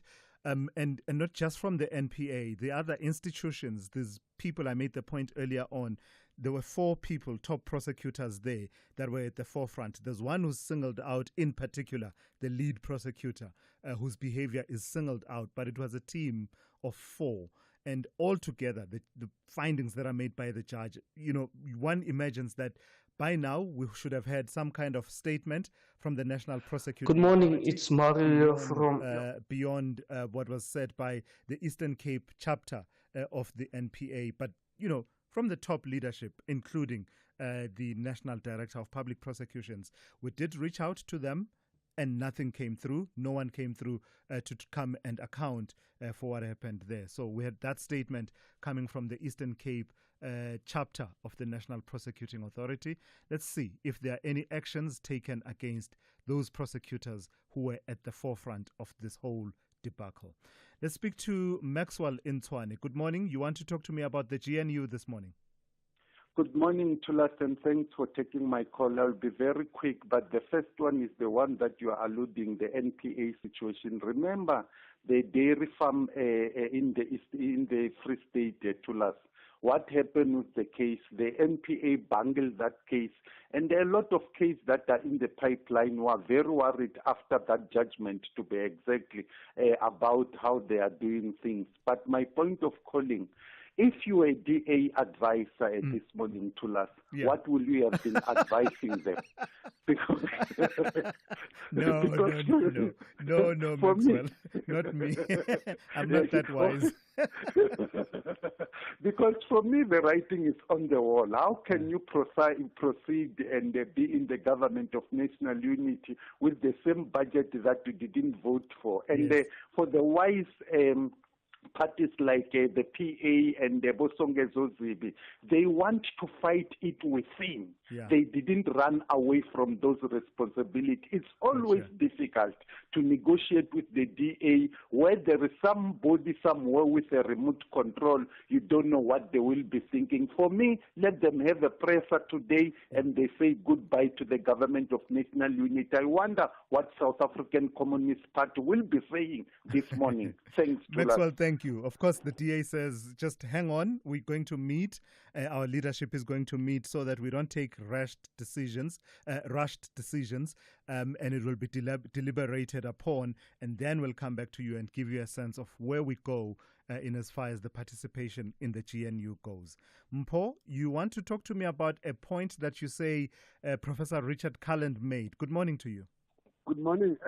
Just as you're saying, the fragility of the GNU, Professor makes a point that the biggest worry is the response of the market. Would I be wrong if I say the DA represent the market in the GNU? And if the market says we go this way, we refuse, because you can actually threaten the country on the basis that you carry the market. I think that's an issue that I wanted to really say. No, I hear you, Mpho. And that there's been that reading that says the GNU in its current configuration enjoys a lot of market goodwill. But because I don't know how these things work, I don't know what are the factors that are considered by the markets that would be absent if the DA were not in the government of national unity. Yeah, but I think it works like a threat that the market will be angry if you behave this particular way. So in actual fact, the controller at the back is the market. Yeah. All right, Mpho. Thank you for that. Let me take one voice note very quickly, one to do with the Timothy Omotosho case. Good morning, Tulas and the listeners. Tulas, I'm defeated with this Omotosho case outcome. I'm defeated. The state is really not doing justice for the people of South Africa. How do we continue convincing ourselves as South Africans that we should have confidence in the justice system of South Africa? It's a shame. Totally a shame. Yeah, Lwandile, thank you for that. And that really is the point. If people are going to continue to have confidence in the justice system, all the components, the investigation needs to work, the prosecution needs to work, the judiciary needs to be coming in, everyone else, it's an ecosystem. And when one part of the ecosystem is undermined by this kind of ineptitude that we saw in that case, and I hear them talking about how they're going to study it and see if they will appeal, or they didn't use the word appeal. An appeal for the prosecution is difficult. It's not easy because they have to appeal on a point of law as opposed to findings of fact. So really, what are they saying? What are they studying? Studying what? Are they going to dispute that the cross-examination was not rigorous? Well, it will be there in the record. Anyone will be able to see. How many questions did this prosecutor ask? Were they probing? Did counterfactuals Anyway, let's leave it there for now. Lonabo, good morning. In the Eastern Cape, you want to talk about Tesla and the market reaction?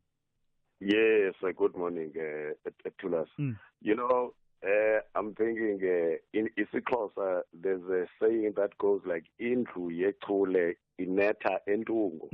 Loosely translated, it says the house of the best roof crafter is leaking from the top.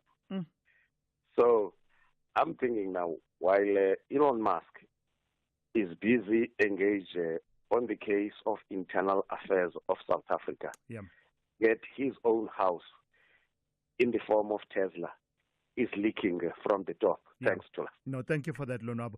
I mean, I saw some visuals coming out from Sweden where a Tesla dealership, or a few of them, I don't know, I can't remember the details, were being spray painted. And you're starting to hear shareholders starting to say, this is hurting the brand. And I think I read that one of the shareholders was saying it may be impossible to recover the brand damage. So you're starting to see that the reality is starting to bite. Political activity is one thing, but when it starts to attract the kind of backlash that we've seen across the board, really, especially in Europe, the shareholders will start speaking. So Limsimanga joins me from the DA in Gauteng. Good morning. Calling in about, you want to respond to a caller, what they had to say about the DA. Yeah, thank you very much, and good morning to us, and good morning to the listeners of SAFM. Sure. You know, I think we need to debunk this nonsense that, somebody sitting somewhere and controlling what the DA says on a day-to-day basis, which is absolutely not true. Fact of the matter is that there was a plan that was presented months ago in terms of what would be the reforms in the Treasury. And we had said that in no ways would we be supporting a tax increase or a VAT increase, but we have actually stated quite a number of reforms that needed to take place. That would have also included concrete pro-business growth measures. That would have included cutting unnecessary government expenditure. That would have included no new taxes. That would have included a comprehensive spending review, to ensure that we reprioritize about 58 billion rand. Sure. That would have included the increasing of revenue without raising taxes. I mean, it can go on and on. These are things that have already been there. So what the ANC, reacted to yesterday, I think it was also a thing of just pushing something down the line and hoping that somehow, somewhere, somebody will then turn. But what, I think needs to be realized is that we wanted to be, and we still want to be, a partner that, brings in the reforms. But to then continue or want to be in a government that doesn't really reform itself and that continues on the failed policies, I mean, that's not something that we would want to then, continue with. And this is why we say we want to be in a partnership that sees progress, that sees reforms, and not be in a partnership that seeks, to continue doing some of the same failed things that has been done before. But overall, you're saying this idea that someone is influencing you and giving you a message that you are proxies of the markets and some go as far as to say Western interests and the likes, you're saying that idea is just hogwash?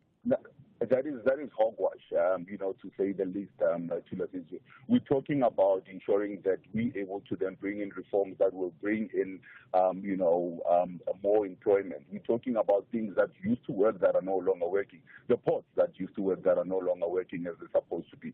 Rail that is supposed to be working that is no longer working. Bringing in more attraction from foreign investment, also and a local investment. We have been saying, we've been listening for a couple of weeks now and months, where we are told that there's over 1 trillion in cash that is sitting, in our financial institutions, and people are not willing to invest. And the reasons are therefore very simple. People are not willing to invest if you are not able to then show serious commitment in terms of reforms that needs to happen from a government perspective. And these are things that we now need to then be addressing. And this is what the DA has been saying. And it didn't start yesterday. These are things that the DA has been saying too. All right. Solim Simang, good point for us to leave it there. His line also dropping. That's Solim Simang of the DA in Gauteng calling in this morning. SAFM, guiding you through the rush hour traffic. Update on Warden. The road's still closed just on the south side of Warden. Extremely long backlogs and lengthy delays. If you need to go between Durban and Joburg, good idea to delay travel. Wait till scenes being cleared. The backlog has moved through, and then maybe get through that area. Very, very lengthy delays down that side. Joburg, the N1 running north. A crash at Deepcliff interchange from earlier this morning involving a taxi. Traffic still heavily back from the Potch Highway as you come up past Devland and want to turn down Uncle Charlie's. That truck fire from last night on the N3 at Marlborough Drive northbound still causing heavy backlogs. There's still a scene on the side of the road being recovered. Traffic queues from the Bedfordview area. And if you're heading out of Joburg towards Germiston, just factor in some queuing pressure between Joe Slovo and the Benrose area. N1 coming out of Pretoria down through Midrand. Not too bad for a Thursday morning. It must be said. It's even a little bit lighter than normal, so that's good. Durban, no change on the N2. It's jam-packed running through Spaghetti Junction up to the roadworks at Westwood Mall, and southbound there's a bit of pressure on from Gateway down towards Kwamashu. Cape Town this morning, Koeberg Road, we've seen that this week. Koeberg Road passing the refinery, heading up towards the Bloberg Road junction. Very heavy crash on Hill Basson at Voortrekker, delaying traffic in the heart of sort of Parow area there. All approaches of that quite snarled up. And a collision on the R300 north at Van Riebeek Road, quite a queue building from Delft. You'll pick up that queue from about Stellenbosch arterial through to the Van Riebeek exit. Rob Byrne, SAFM Traffic. Big stories of the day. Hashtag the morning brief. You wouldn't want to pay more than you need to for petrol, so why overpay for car insurance? Switch to Outsurance and you could save big every month. Tyler, a 25-year-old man, is a real Outsurance client who saves an unbelievable 718 Rand a month on his 2021 Ford Figo 1.5. Isn't it time you got the real deal? Don't pay more. Switch and save today. SMS out to 30754. That's out to 30754. With Outsurance, you always get something out.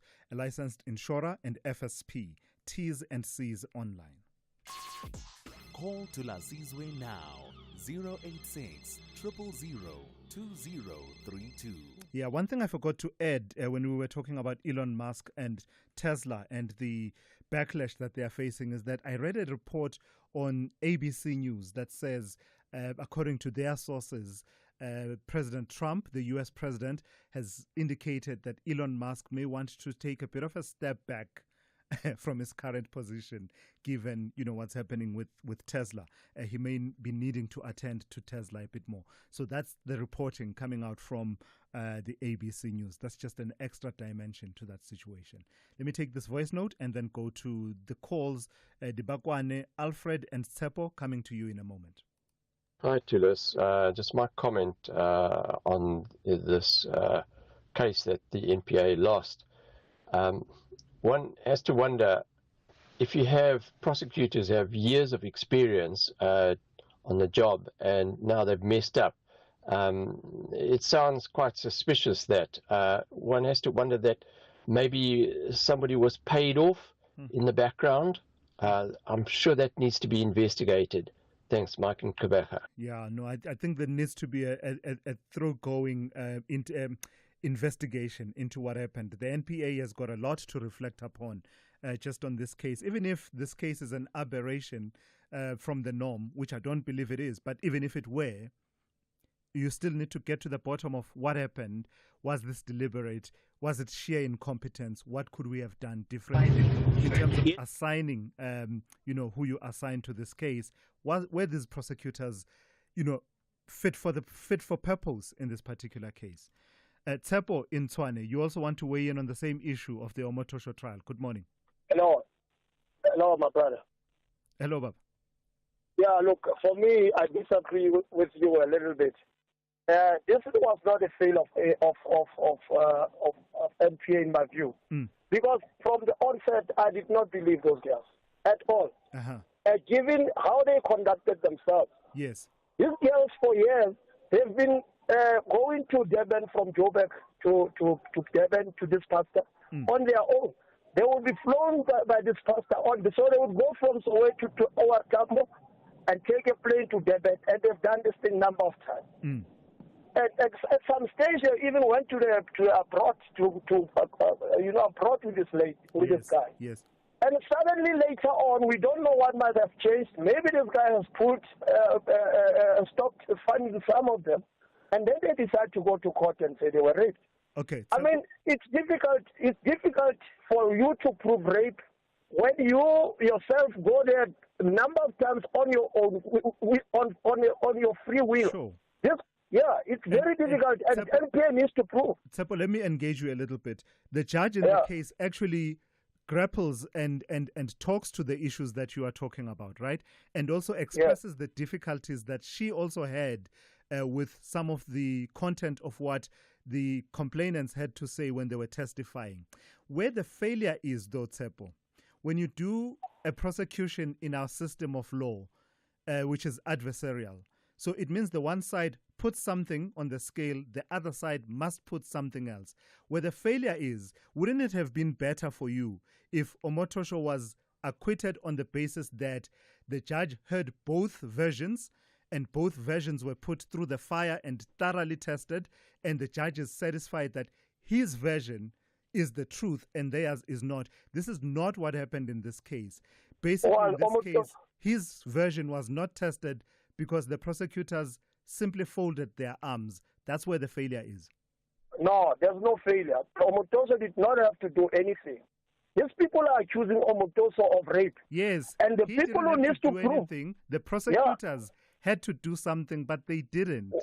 That's they the point. failed because it's difficult. Look, if you lie in now and you lie in open, this thing is a clear lie. Yeah. It's difficult for anybody to prove in your favor. The problem here is not NPA. It's that the case is a weak case from the prosecutors. Lastly, my brother, quickly. Tsepo, I've got to move on. I've got a lot of people holding. Thank you for calling. That's Tsepo there in Tshwane. Let me go to Alfred in Bloemfontein. Alfred, you want to talk about Eskom and NERSA. Good morning. Good morning. How are you? Very well. How are you? I'm good. Thank you. Yeah, my big worry is I was thinking about the price that we are paying for electricity, and if ever NERSA was the reputable source to determine the requests that are coming from Eskom.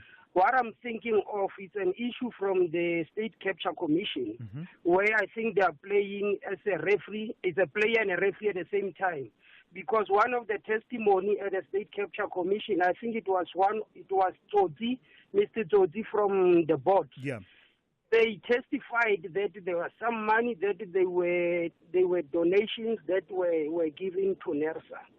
So I'm just saying now, if NERSA they are supposed to be making decisions in terms of the requests that are coming from Eskom, why will then they accept the donations from Eskom? I hear you. And that has never been talked about ever since the state capture. I thought it would be amplified at that time, but it has never been. All right. It has been so quiet, and I think there's an unethical relationship between Eskom and NERSA. Okay, Alfred, I'll tell you what we will do. I think it deserves that we pick up what you're saying. I don't have the details. I don't recall the exact findings around what you're saying came out of the State Capture Commission of Inquiry, but you've given us a task and we will pick it up and see if we can set up something to hear what the actual issue is and where things stand around the relationship between NERSA and Eskom. That brings us to 8 a.m. Let's check in with N. Musa with the latest news.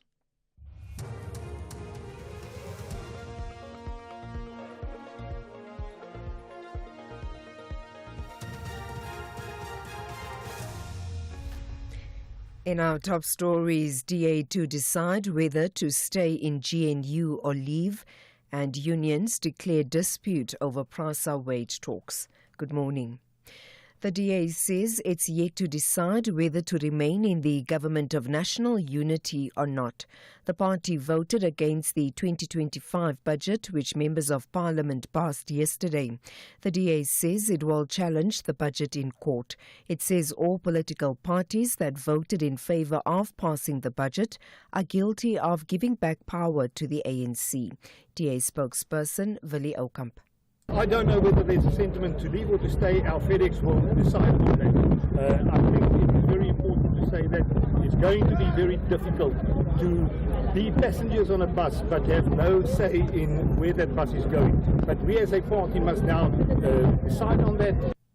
Meanwhile, the Finance Minister Ino Godongwana has questioned the decision of some Government of National Unity members to vote against the budget, whose implementation they will be part of. As I conclude, Honourable Chair, for the GNU, I don't think you can vote against a budget and tomorrow you want to go and be part of its implementation. It can't be. It can't be. We've got to draw a line on that vote. The CCMA will on the 10th of this month sit for conciliation process between unions and state entity PRASA. The unions representing the majority of PRASA workers are threatening to go on strike over a wage dispute. The South African Transport and Allied Workers Union and the United National Transporting Union UNTU declared the dispute after accusing the employer of negotiating in bad faith. The workers are demanding a 15% wage increase while the employer is offering 5% for the 2025-2026 financial year. UNTU spokesperson Atinkosi Plaiki. What I'm certain of is that PRASA employees, especially UNTU members, are ready to take to the streets because PRASA does not want to negotiate around the table. And also, this also takes into account the fact that they've only been receiving 5% for the last few years. And also, there have been so many payment plans that PRASA has implemented. So we are ready to go to the streets. If PRASA does not want to sit around the table and negotiate with labor, then we're ready to take to the streets and we're ready to shut down. The city of Tshwane Metro Municipality has told residents to brace themselves for new tariff hikes, which will be implemented soon. This as the city struggles to increase its revenue collection. Mayor Nasipi Moya briefed the media in Pretoria yesterday. On property rates, we are proposing a reduction of 4%.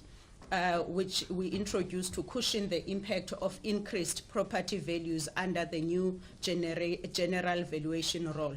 Electricity, we are proposing an increase of 12%, which kept below Eskom's 12.74% bulk tariff increase. On water, we are proposing 13%, also lower than Rand Water's 15.3% increase. Sanitation, we are proposing 6%, which is an increase of 0.1% from the previous financial year.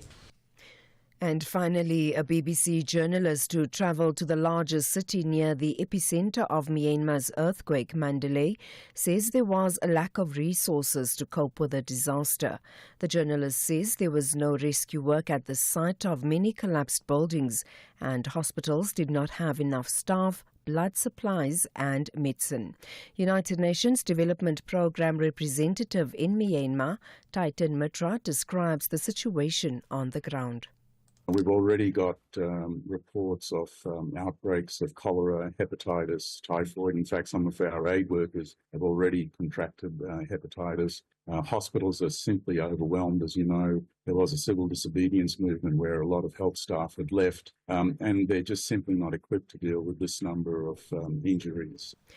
Recapping the top story, the DA says it's yet to decide whether to remain in the government of national unity or not. The party voted against the 2025 budget, which members of parliament passed yesterday. For SAFM News, I am Anne Musa.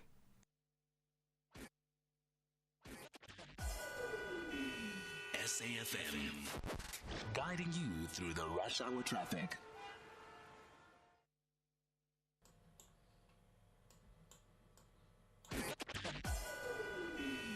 SAFM, guiding you through the rush hour traffic. N3 stays heavy from Galulis up to a vehicle fire on the side of the road just before Marlborough Drive. Pretty jam-packed that run through. The N1 going north, the crash scene at Dipcliff has been cleared, but there's still a backlog coming through slowly from Eldos and the Devlin side, trying to get through Uncle Charlie's jam-packed this morning. Durban, the N2 north through Spaghetti Junction starting to ease for this time of morning. That's good. No change at Warden. Full closure of the N3 both ways. Lengthy delays. Good idea to delay your arrival into that Warden area. The truck crash being recovered is just on the southern side of Warden. Cape Town this morning, fairly heavy on the N1. That is the standout highway, jam-packed from N1 City all the way through to the elevated freeway. And the R300 crash at Funripik Road, holding traffic as far back as Stellenbosch Arterial. Rob Byrne, SAFM Traffic.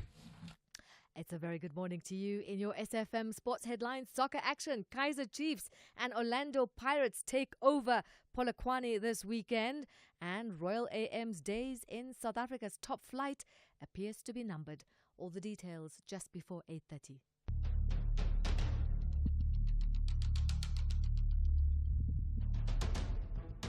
The Morning Brief with Thulasizwe Simelane. Weekdays, Monday to Friday, 6 to 9 a.m.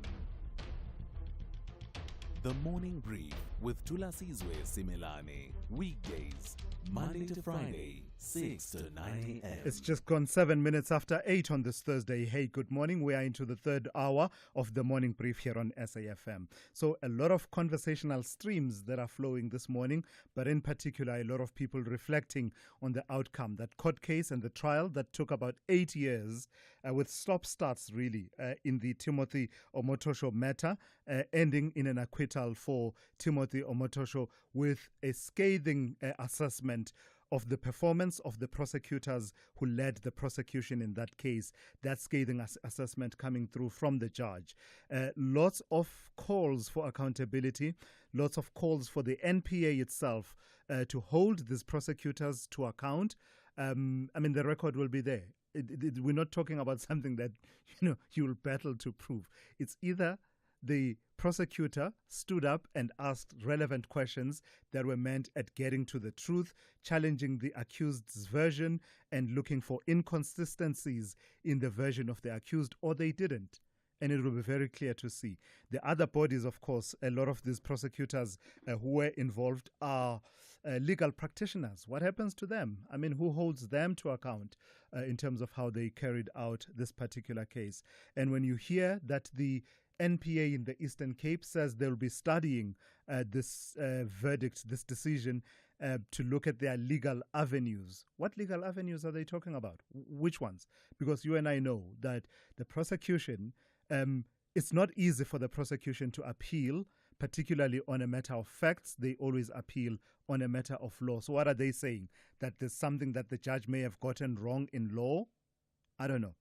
Weigh in on that, but also we've been talking about the government of national unity and just the sense of the DA being at a crossroads in as far as its participation in the government of national unity goes, because they did say that if the ANC were to find partners outside of the GNU to support them and vote with them to pass the budget, the fiscal framework and expenditure and revenue proposals without the support of the DA, this would be a red line. Well, that red line was crossed yesterday. What now? What does the DA do? First things first, they are going to court. But what do they do with their participation in the government of national unity? Give me a call and reflect on these and other issues exercising your mind this morning. The number to dial is 086 000 2032. I'll take your WhatsApp voice notes on 061 410 4107. This is SAFM. We are leading the conversations that move us. The third hour of the Thursday edition of the Morning Brief starts now.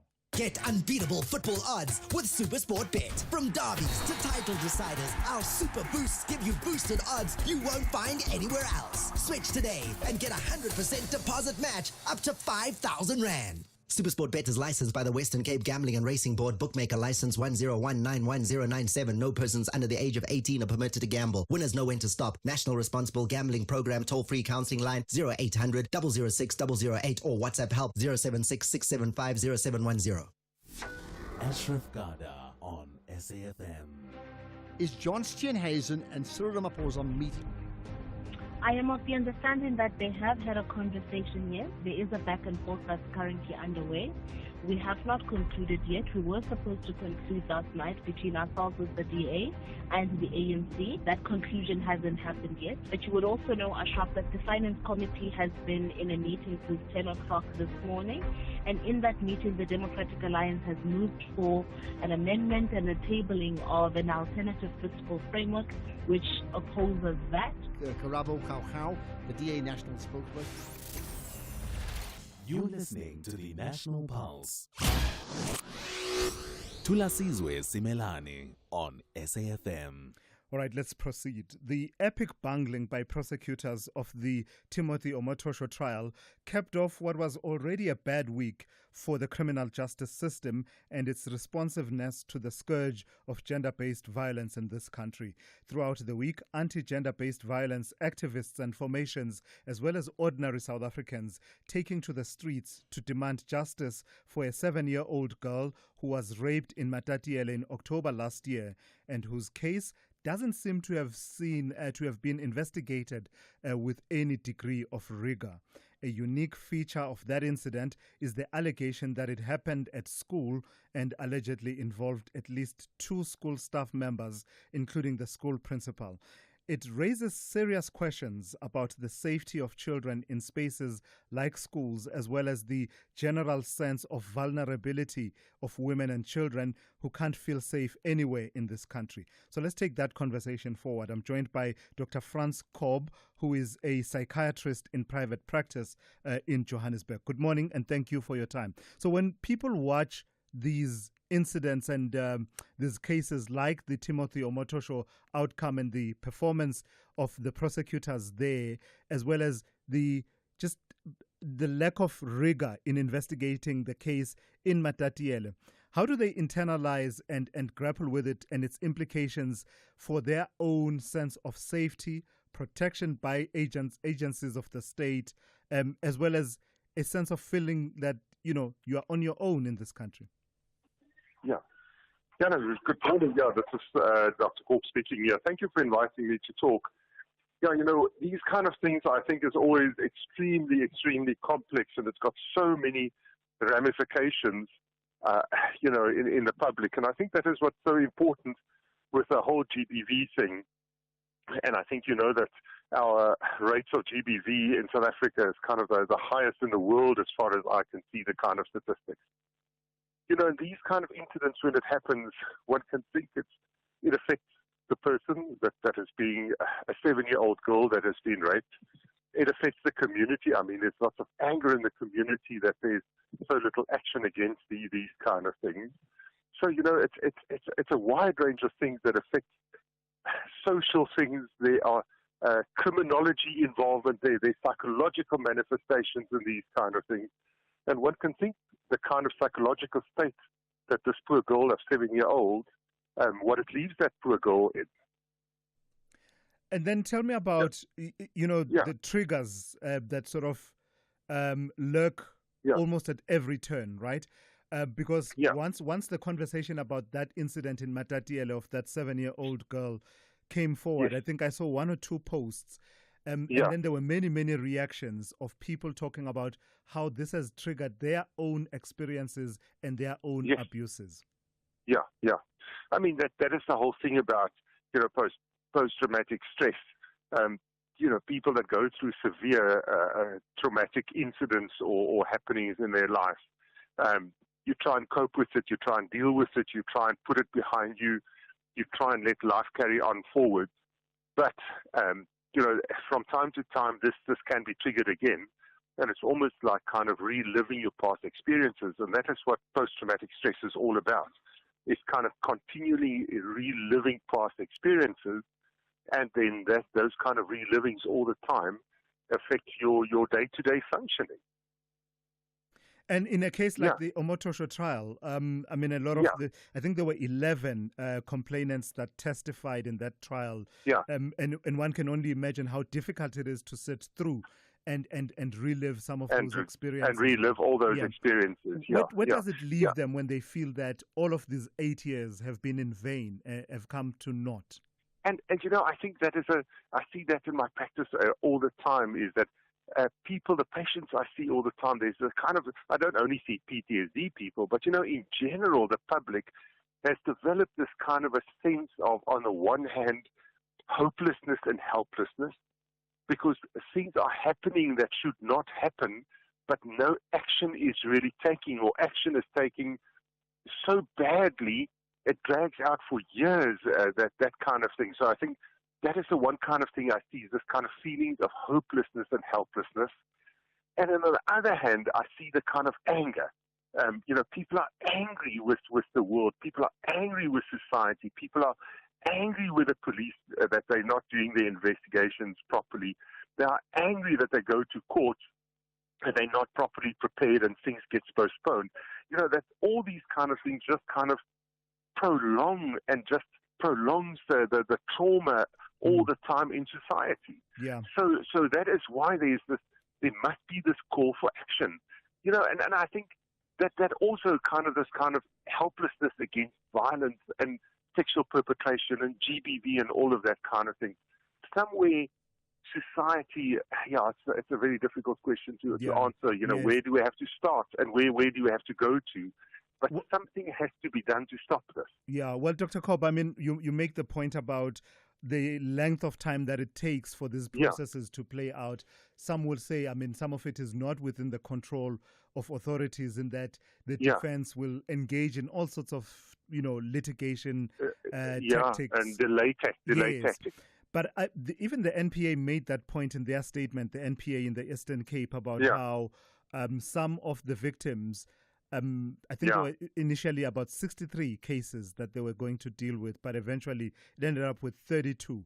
Some along the way just felt like there were so many twists and turns, stop-starts, such that some ended up saying, I'm no longer willing to come forward and actually testify. How common a reaction is that? And what would mitigate that in terms of how we tweak the process, the criminal trial process?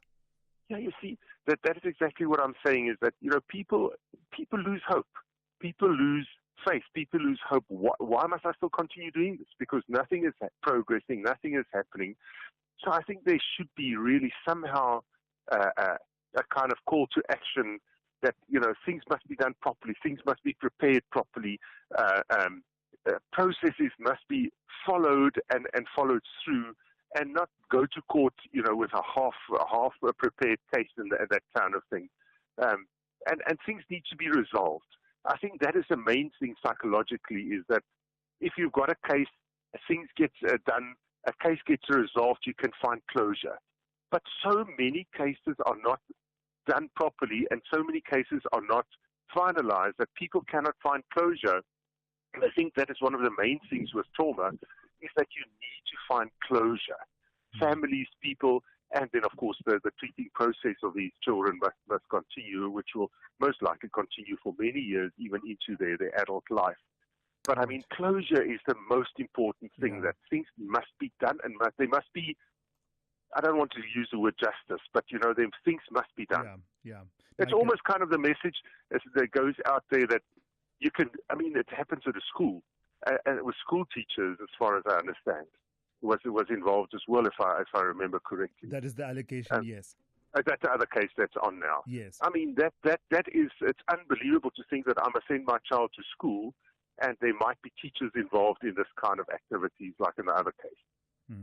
All right, I've got to thank you for your insights this morning. That's Dr. Franz Kobb, who is a psychiatrist in private practice based in Johannesburg. And as he talks about the length of time, it struck me when I was listening to the judgment that some of these events date back as far as 2009 or something like that. And the average is 2012, thereabouts. But it really is a very long time from the point where an incident occurs to a point where the first arrest is made, 2017, then it drags on, and only now, in 2025, you have this outcome that you've had out of the Omotosho trial. Whether it is a CCMA referral, problems with a mechanic, or unfair blacklisting, Clientele legal plans are affordable, and you receive up to 670,000 rands worth of legal services per year. We cover civil, criminal, and labor-related matters. Our legal team will be your support 24 hours a day. SMS SAFM to 32195. That's SAFM to 32195. Clientele General is an authorized FSP and a licensed non-life insurer. T's and C's online. Standard rates apply. Call Thulasizwe now. 086 000 2032. All right, let me take a call from Mustafa. Mustafa, good morning. You're calling from the Eastern Cape and you want to talk to me about the water crisis in Buffalo City, yeah? Yes, Mr. Simelane, good morning, and for your viewers, yes, sir. Yeah, Mr. Simelane, it's been a week now without no water from the municipality, from Buffalo City municipality. It's been how long? Sorry, I missed that, Mustafa.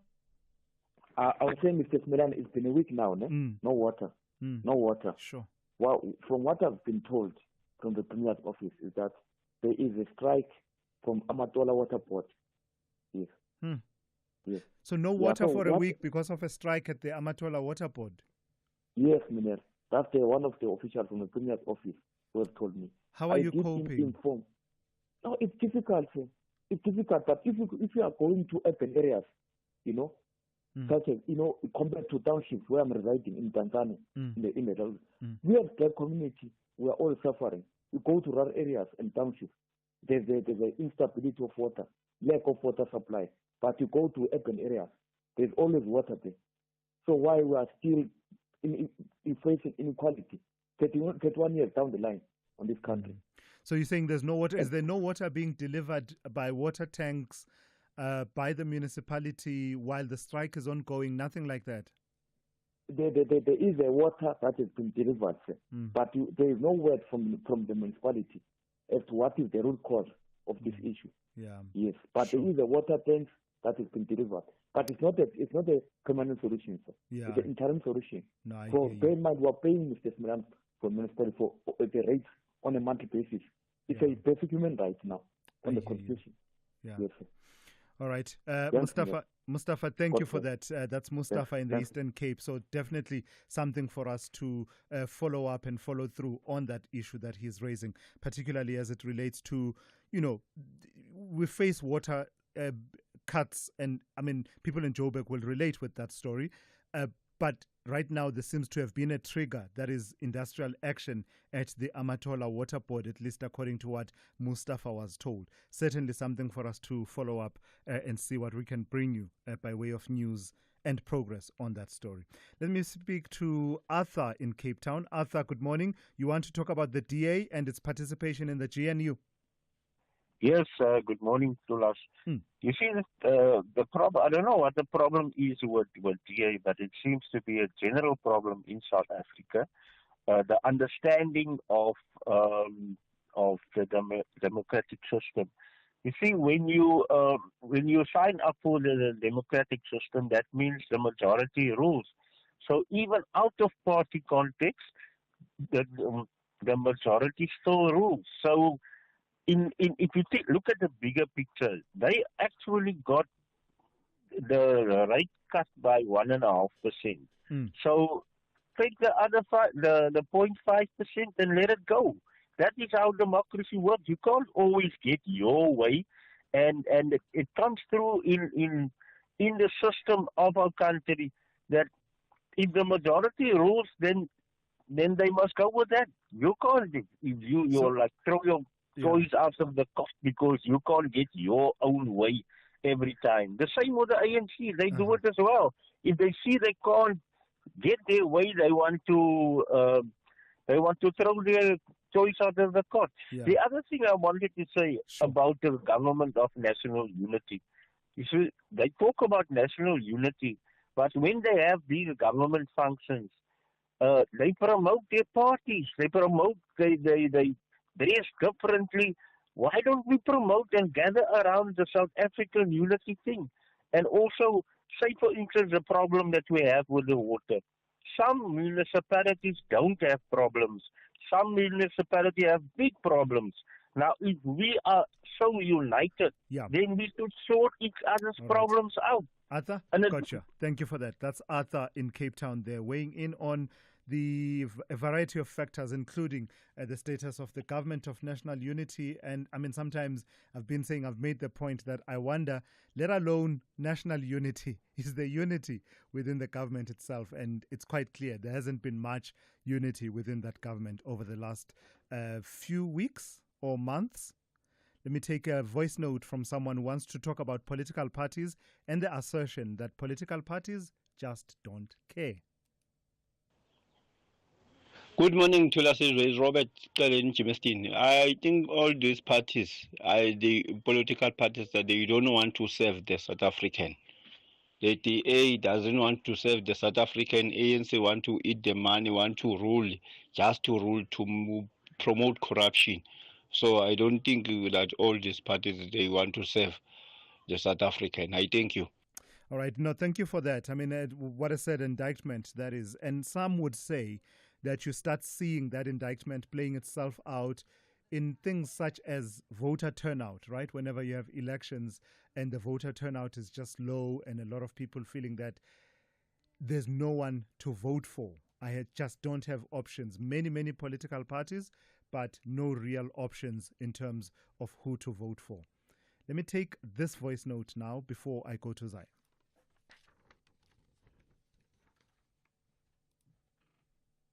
All right. Why is it refusing to play? Okay, it's completely refusing to play. Nevertheless, we'll come back to your voice notes and your calls a bit later on. Thank you. Keep them coming. This is SAFM Sport with Zai Khan. Yeah, Zai, good morning to you once again. Tell me about the Soweto derby away from Soweto. Yeah, Polokwane turning into Soweto North this weekend. Chiefs and Pirates will be in town. So forget the Limpopo derby this weekend. It's the Soweto invasion. We've got Kaizer Chiefs and Orlando Pirates. They will be in Limpopo. The Soweto Giants will play their PSL matches on Saturday, but at different venues. Pirates will face Polokwane City at the old Peter Mokaba Stadium at 3 p.m., aiming to complete the double after beating them in the first round. And later... It's not a Soweto derby. So why did you agree with me? Yeah, okay, not a ahead. Soweto derby, yeah. But anyway, we like the fact that there's a takeover. And apparently the tickets are sold out. So it feels like derby fever has hit the old Peter Mokaba Stadium. And in the evening at 7 p.m., Kaizer Chiefs, they will host TS Galaxy at the new Peter Mokaba Stadium. Now, Royal AM's days in South Africa's top flight football appears to be numbered. The Premier Soccer League's executive committee has recommended the club's expulsion after months of financial troubles, including a reported 40 million rand tax debt and unpaid players' salaries. Club owners will now vote on whether to uphold the decision. If approved, Royal AM will be removed from the PSL, fixtures will be cancelled, and the league will continue with just 15 teams. Let's go to Mamelodi Sundowns coach Miguel Cardoso. He's given a promising feedback on winger Tapelo Maseko. After months on the sidelines, including a spell on the reserve league, Maseko was handed a 7-minute cameo in Sundowns' CAF Champions League quarter-final against Esperance de Tunis. Now, Cardoso confirming the 21-year-old Bafana star is firmly in the club's plans following his long-term injury at AFCON last year. Sundowns now prepare for the crucial second leg next week in Tunisia with qualification to the semi-finals within reach. This team is not used to play long balls and wait for a set piece. It's not the way usually Sundowns plays itself on the games.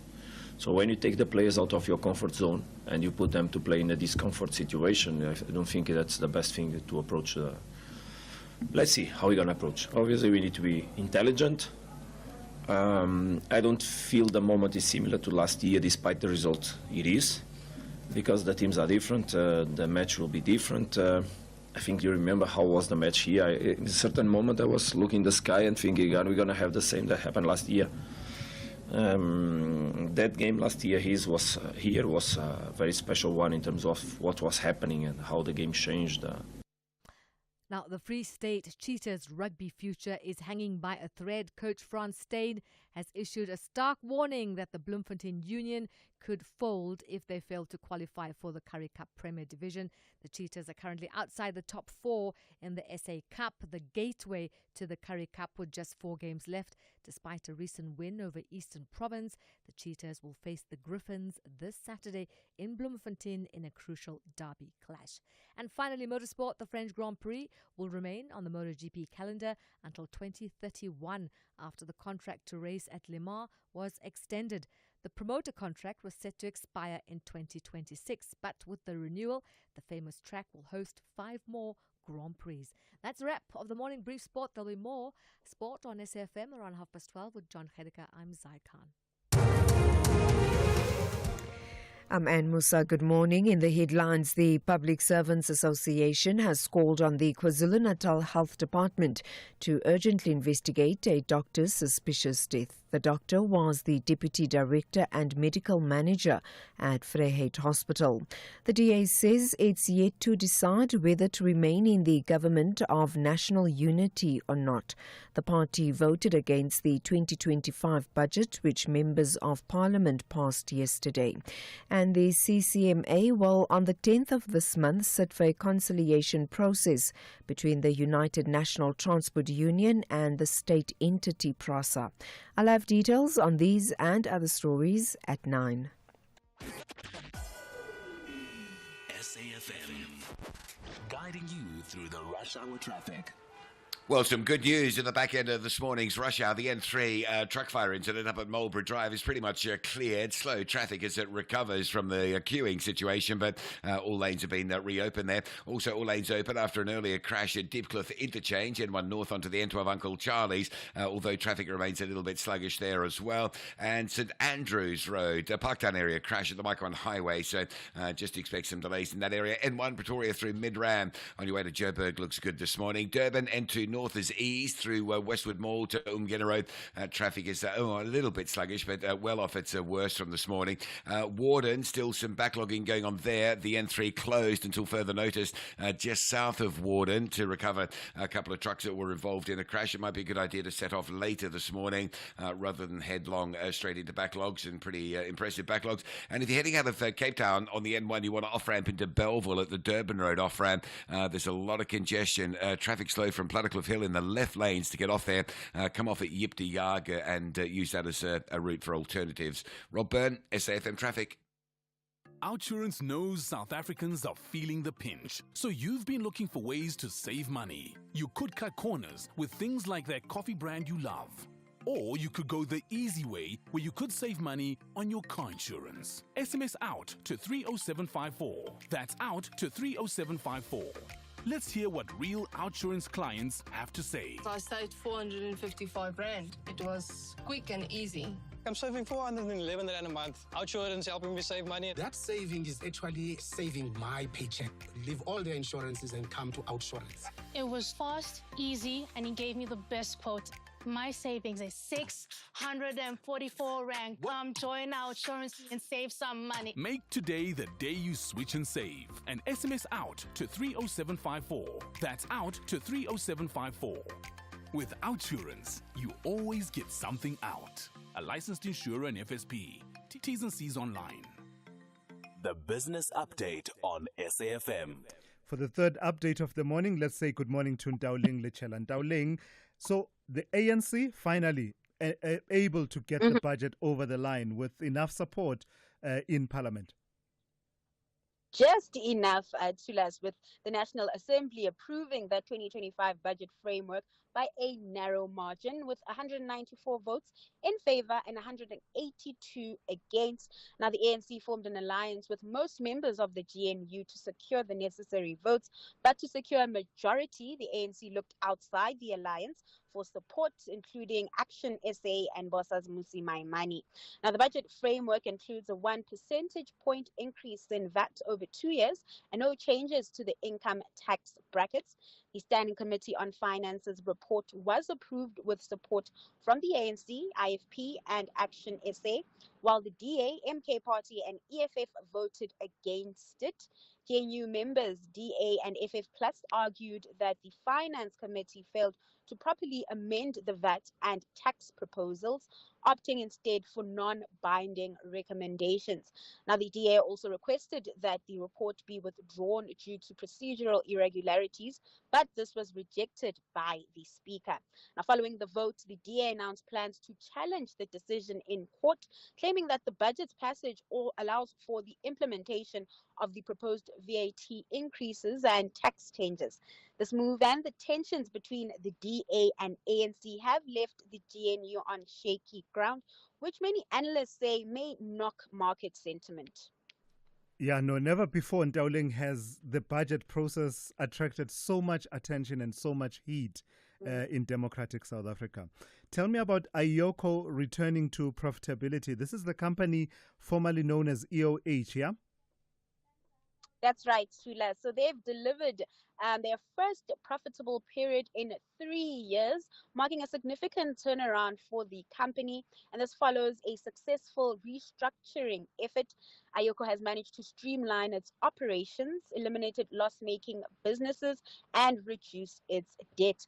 For the 6 months ending January, Ioko reported a 6.4% decline in revenue to 2.7 billion rands. But earnings before interest, taxation, depreciation, and amortization surged to 252 million rands, and the company posted a profit of 123 million rand compared to a loss of 93 million rands in the prior period. Now, Yoko's debt decreased by almost 5% to 613 million rand, and the company's overdraft interest payments dropped from 22 million rands to 6 million rands. Now, the turnaround efforts have also boosted sentiment with its shares almost tripling in the past year, valuing the company at around 2 billion rands on the JSE. Lastly, Dowling, what kind of a day can we expect in the markets on this Thursday? So local markets likely to extend their losses today as sentiment on the back of GNU jitters and Trump tariffs hit. The rand also being hit by that on the back foot this morning. It recently crossed over the 19 rand mark to the dollar, but retreated at around 18.98. In Wall Street, futures are in the red, with markets assessing the impact the latest round of tariffs will have on the economy. Then lastly, over in Asia, stocks falling deeper into the red as the latest trade policies send markets into a frenzy. All right, thank you for that. That's Ntauling Lechela. She's kept you updated on business, economics, and the markets over the last 3 hours here on the Morning Brief. Call Thulasizwe now, 086 000 2032. All right, let's move on to this story now. The Financial Sector Conduct Authority, the FSCA, recently released its Complaints Management Industry Review Report 2025, highlighting significant consumer dissatisfaction with how financial service providers, FSPs, retirement funds, and retirement fund administrators handle complaints. The survey, which covered over 1,600 participants, revealed gaps in both the complaint resolution processes and consumer engagement, leading to frustration and distrust among many South African financial consumers.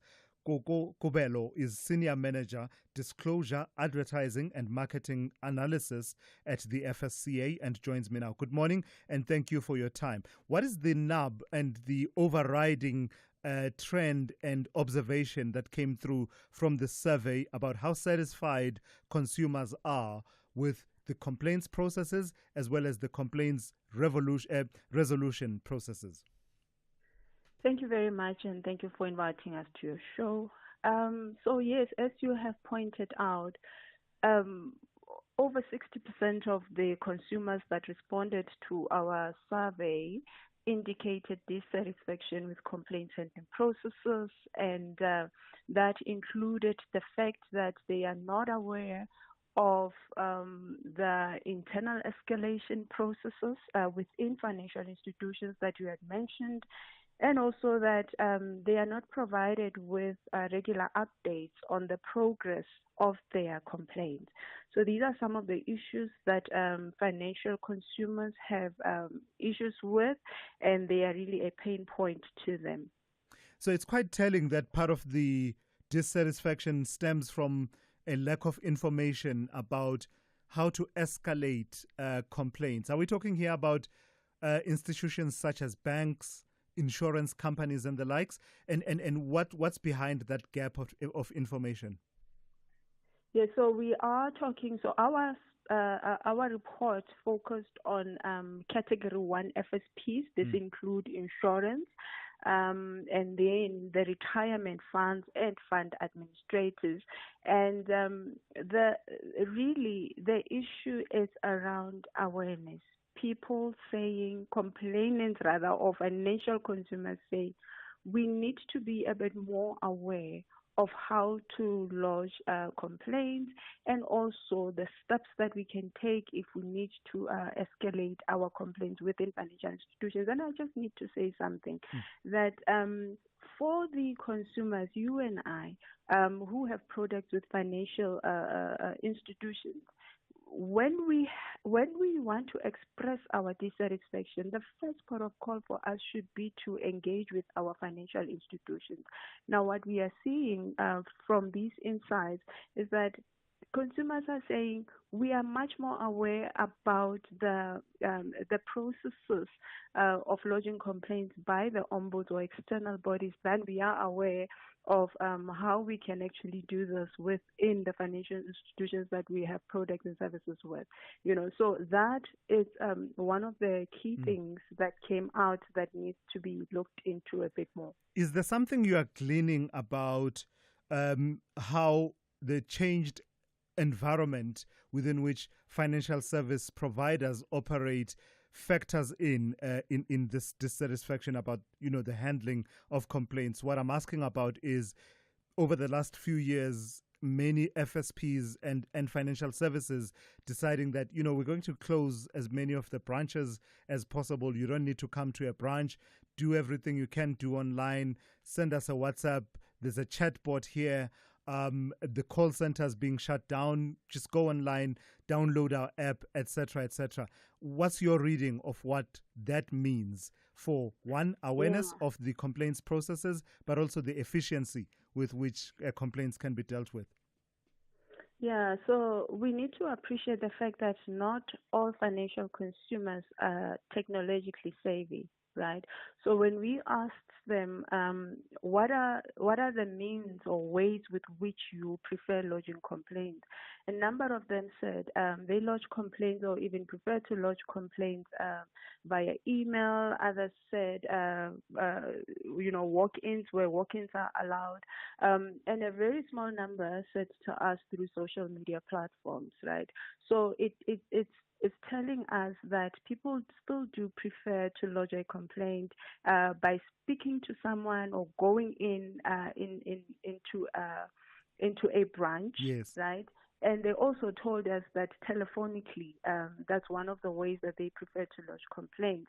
So with branches closing and all of that, we are saying that financial institutions, I think for me at least, financial institutions need to just make sure that they up the game in terms of making the other avenues that are available a lot more visible and accessible, and talk a lot more about those so that they can reach a lot more people. Yeah, because I just from personal experience with one financial institution where I felt there was no avenue for me to raise what was a pressing matter for me, until I ended up saying that, if this won't work, I'm going to start calling executives directly and saying that your bank is messing me up. It shouldn't have to come to that point. So how do we remedy all of this?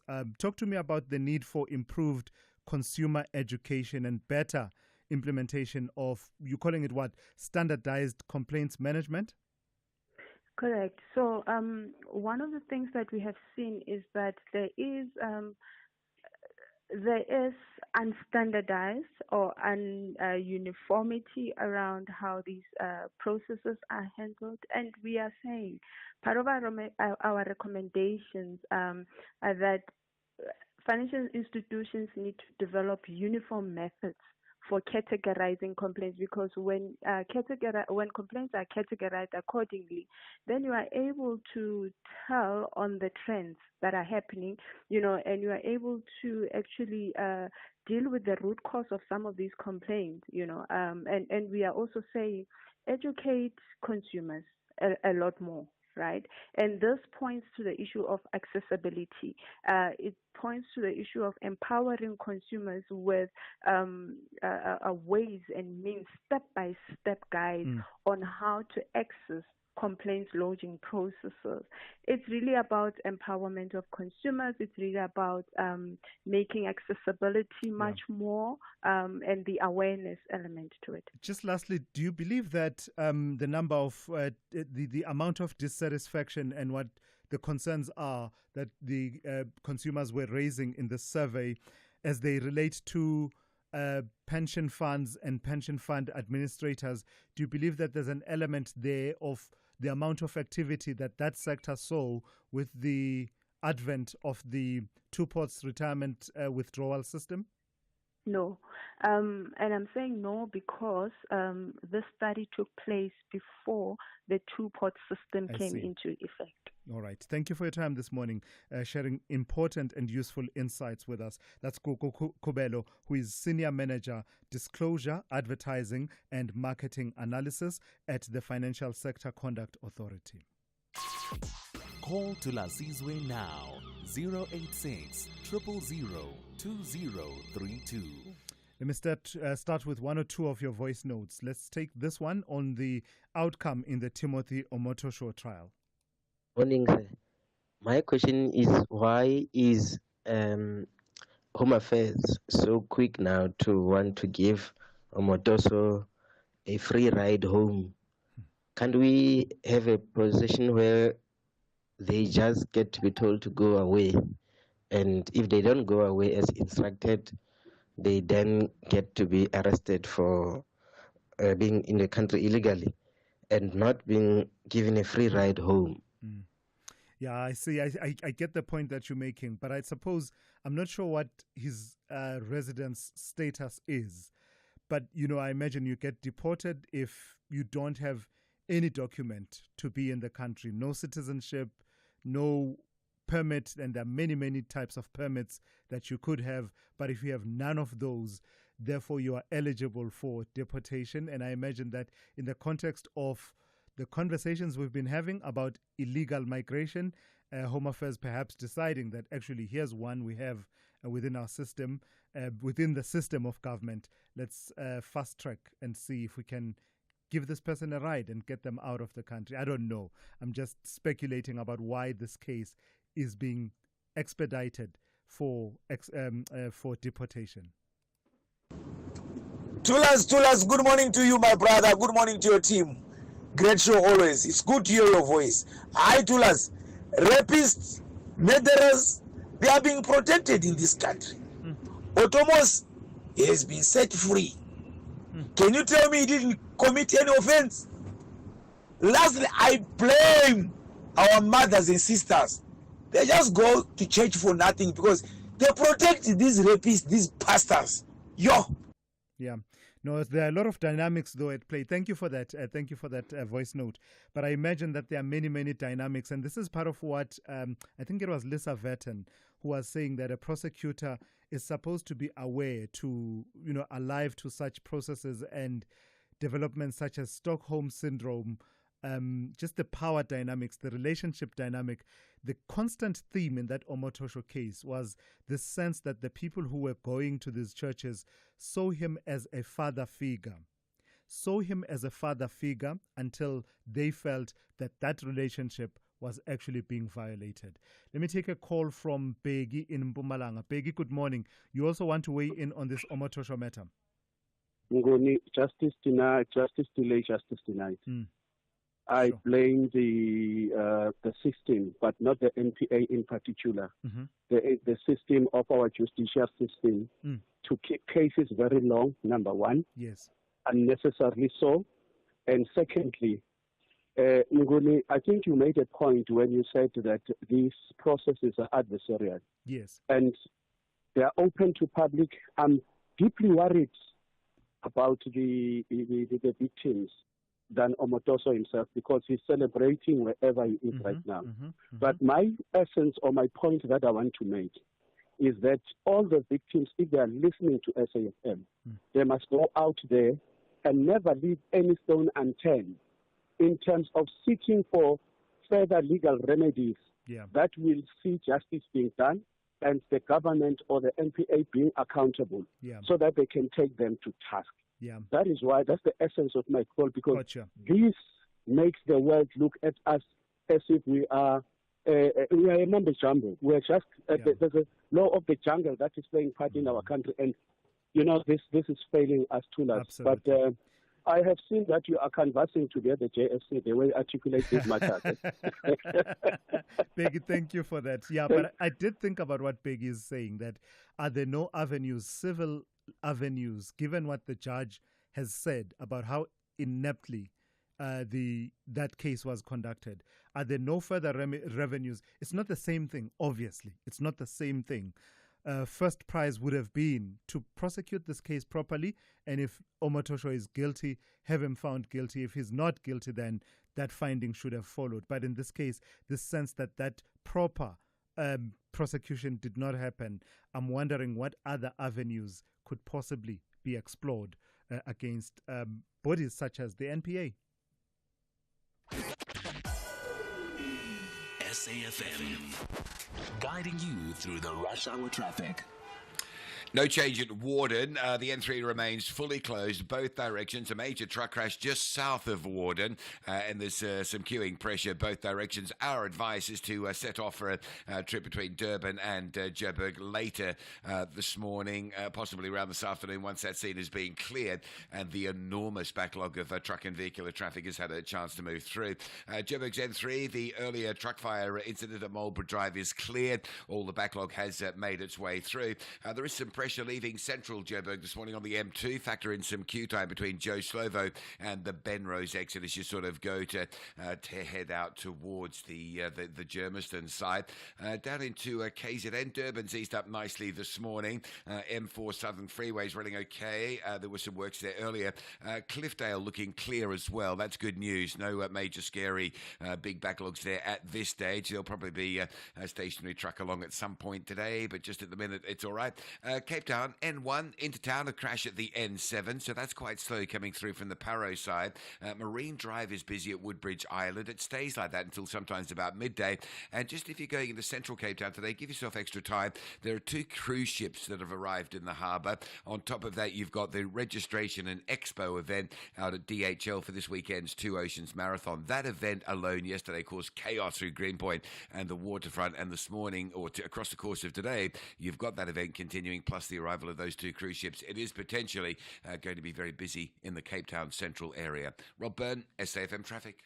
Get unbeatable football odds with SuperSport Bet. From derbies to title deciders, our Super Boosts give you boosted odds you won't find anywhere else. Switch today and get 100% deposit match up to 5,000 Rand. SuperSport Bet is licensed by the Western Cape Gambling and Racing Board. Bookmaker license 101911097. No persons under the age of 18 are permitted to gamble. Winners know when to stop. National Responsible Gambling Program. Toll-free counseling line 0800 006 008 or WhatsApp help 076 675 0710. SASSA Gold Card beneficiaries can still come and collect their new Postbank Black Card. Avoid the risk of not receiving your grant. Join over 1.3 million beneficiaries that are already conveniently receiving their grant using the Postbank Black Card.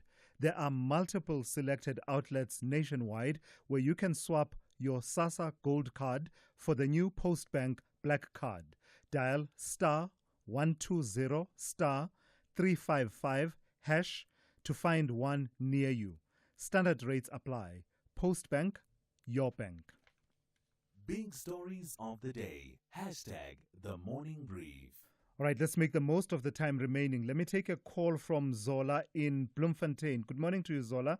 You want to talk to me about the Omotosho matter this morning. Yes, sir. Kunjani baba? Ngiyaphila kunjani? Ngiyaphila. Yes. First of all, if we look at the Oscar Pistorius case, how prosecution was conducted, you could see that Ferry Nell was prepared.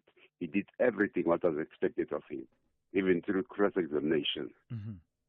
So these prosecutors should have learned from that. They should look at such videos and learn from how you conduct cross-examination.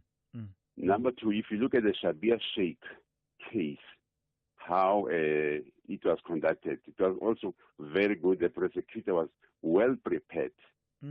Now, our prosecutors today need to learn from that. Yeah. And if they are still learning, they must get people with experience, your advocate Pomelas, who've been there for years, or Mpumelelo in the PE, for them to train them so that we don't lose such cases. Because I'm looking at the case of this guy from Malawi who's coming, who will be here. Oboshiri. I doubt that we'll have a winnable case. Even the Guptas, they can be arrested because how much money are we spending now losing such cases? No, thank you, Zola. Lastly, for you, electricity price is going up. The foreign-owned tax shops are charging extra. If you buy for 100 rands, they charge about 10 rands extra. Oh. Now, what are we going to? Are we going to leave them to do this to us while you cannot afford? So you're the saying current price? There's a certain levy at spaza shops that doesn't apply anywhere else? Yes. All right, that's something worth exploring. Thank you for that. That's Zola in Bloemfontein there. Let me take a call from Vusi in Kokstad. Good morning, Vusi. You want to talk about the same case, the Omotosho trial? That's correct. Morning, Puti. My question is, how can we allow Omotosho to go free while we have got Pamela who's dead just because of him? Why can't we, at least, if we can't have the proper case at the moment, let us give General Nhlanhla Mkhwanazi to investigate this case so that we know exactly what happened. We can't let this guy get away. There is a murder now involved here. Yeah. There is the victims of rapes here. And now, because of the money, no, we can't allow this. Please, put. No, I hear you. Please. A lot of people sharing that sentiment that says something has got to give. There must be some way to hold, to have accountability, exact accountability. Even if, it's not through directly the criminal trial process because there he's been acquitted. But who do we hold to account? And as you say, that murder that occurred, how do we get accountability for that? How is that going to be investigated diligently in this context? Saul in Kabeja, good morning. You want to talk about the issue of gender-based violence? Yes, Thulasizwe Simelane. I want to echo and fully agree with the two previous speakers on the issue of Omotosho because I feel, like a wrong move was made yesterday. In the context of what is happening, especially where I am at Kabeja. Like if you're juxtaposing that with the thousands of women activists who were on the street, following this story, what will be the outcomes? And remember, Thulasizwe, recently a gender-based violence activist, one of the greatest whistleblowers in Kabeja, was shot down, was gunned down. Therefore, our legal system made a bold statement yesterday that you can be a whistleblower, you can protest, but you are on your own. No one will rally behind you. Thank you so much. Thank you for that. That's Sol in Kabeja. Let me end it off with Eddie in Cape Town. Good morning to you, Eddie. You want to talk about something completely different, the ANC engaging and in cabinet, the situation in the cabinet. Good morning, Thulas. Yes, Thulas, when you have a cabinet, that is an administration. So now the people that are within the administration, they come to the parliament and began to behave in the parliament. That tells you that there is no engagement within their cabinet. So the ANC is planning their things without engaging with their people. So is this the administration or what is it? Or just a deception to the people? I see. So you're saying it's failure of engagement at cabinet, then playing itself out in parliament? Yes, in the first place, they were supposed to have their engagement as an administration to discuss things, not to come in public and fight in public. They should supposed to be fighting in their cabinet. All right. So that means ANC is passing their friends and doing things outside the cabinet and then bring them to the parliament. That means the ANC is the one that is creating the crisis. All right, gotcha. Eddie, thank you. I've got to leave it there. That's Eddie in Cape Town there. And that's how we come to the end of today's edition of the Morning Brief. The talking point is up next here on SAFM after the news. But let me just tell you, earlier on we had that call about the water situation in Buffalo City. Well, let me tell you, the talking point at 10 o'clock this morning will be in conversation with Songezo Zibi, the chairperson of the Standing Committee on Public Accounts, and they'll be talking about a recent oversight visit that they undertook to the Buffalo City municipality. You want to hear about the mess that Scopa uncovered during their visit, including on that issue of water as well as unfinished projects. So stay tuned for the talking point coming up after the news.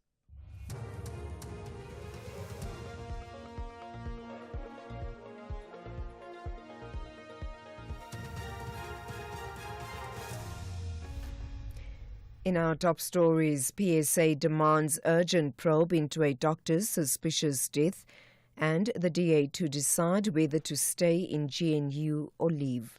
Good morning. The Public Servants Association, the PSA, has called on the KwaZulu-Natal Health Department to urgently investigate a doctor's suspicious death. Dr. Francis Idika was the Deputy Director and Medical Manager at Vryheid Hospital. After 17 years of working at the hospital, the 54-year-old doctor took his own life last Saturday. The PSA says Dr. Idika allegedly endured years of workplace bullying and victimization, which it believes contributed to his suicide. PSA's provincial manager Mlungisi Ndlovu says they've received reports from distressed employees at the hospital. This doctor has been subjected to continuous persecuting since 2019, facing freezing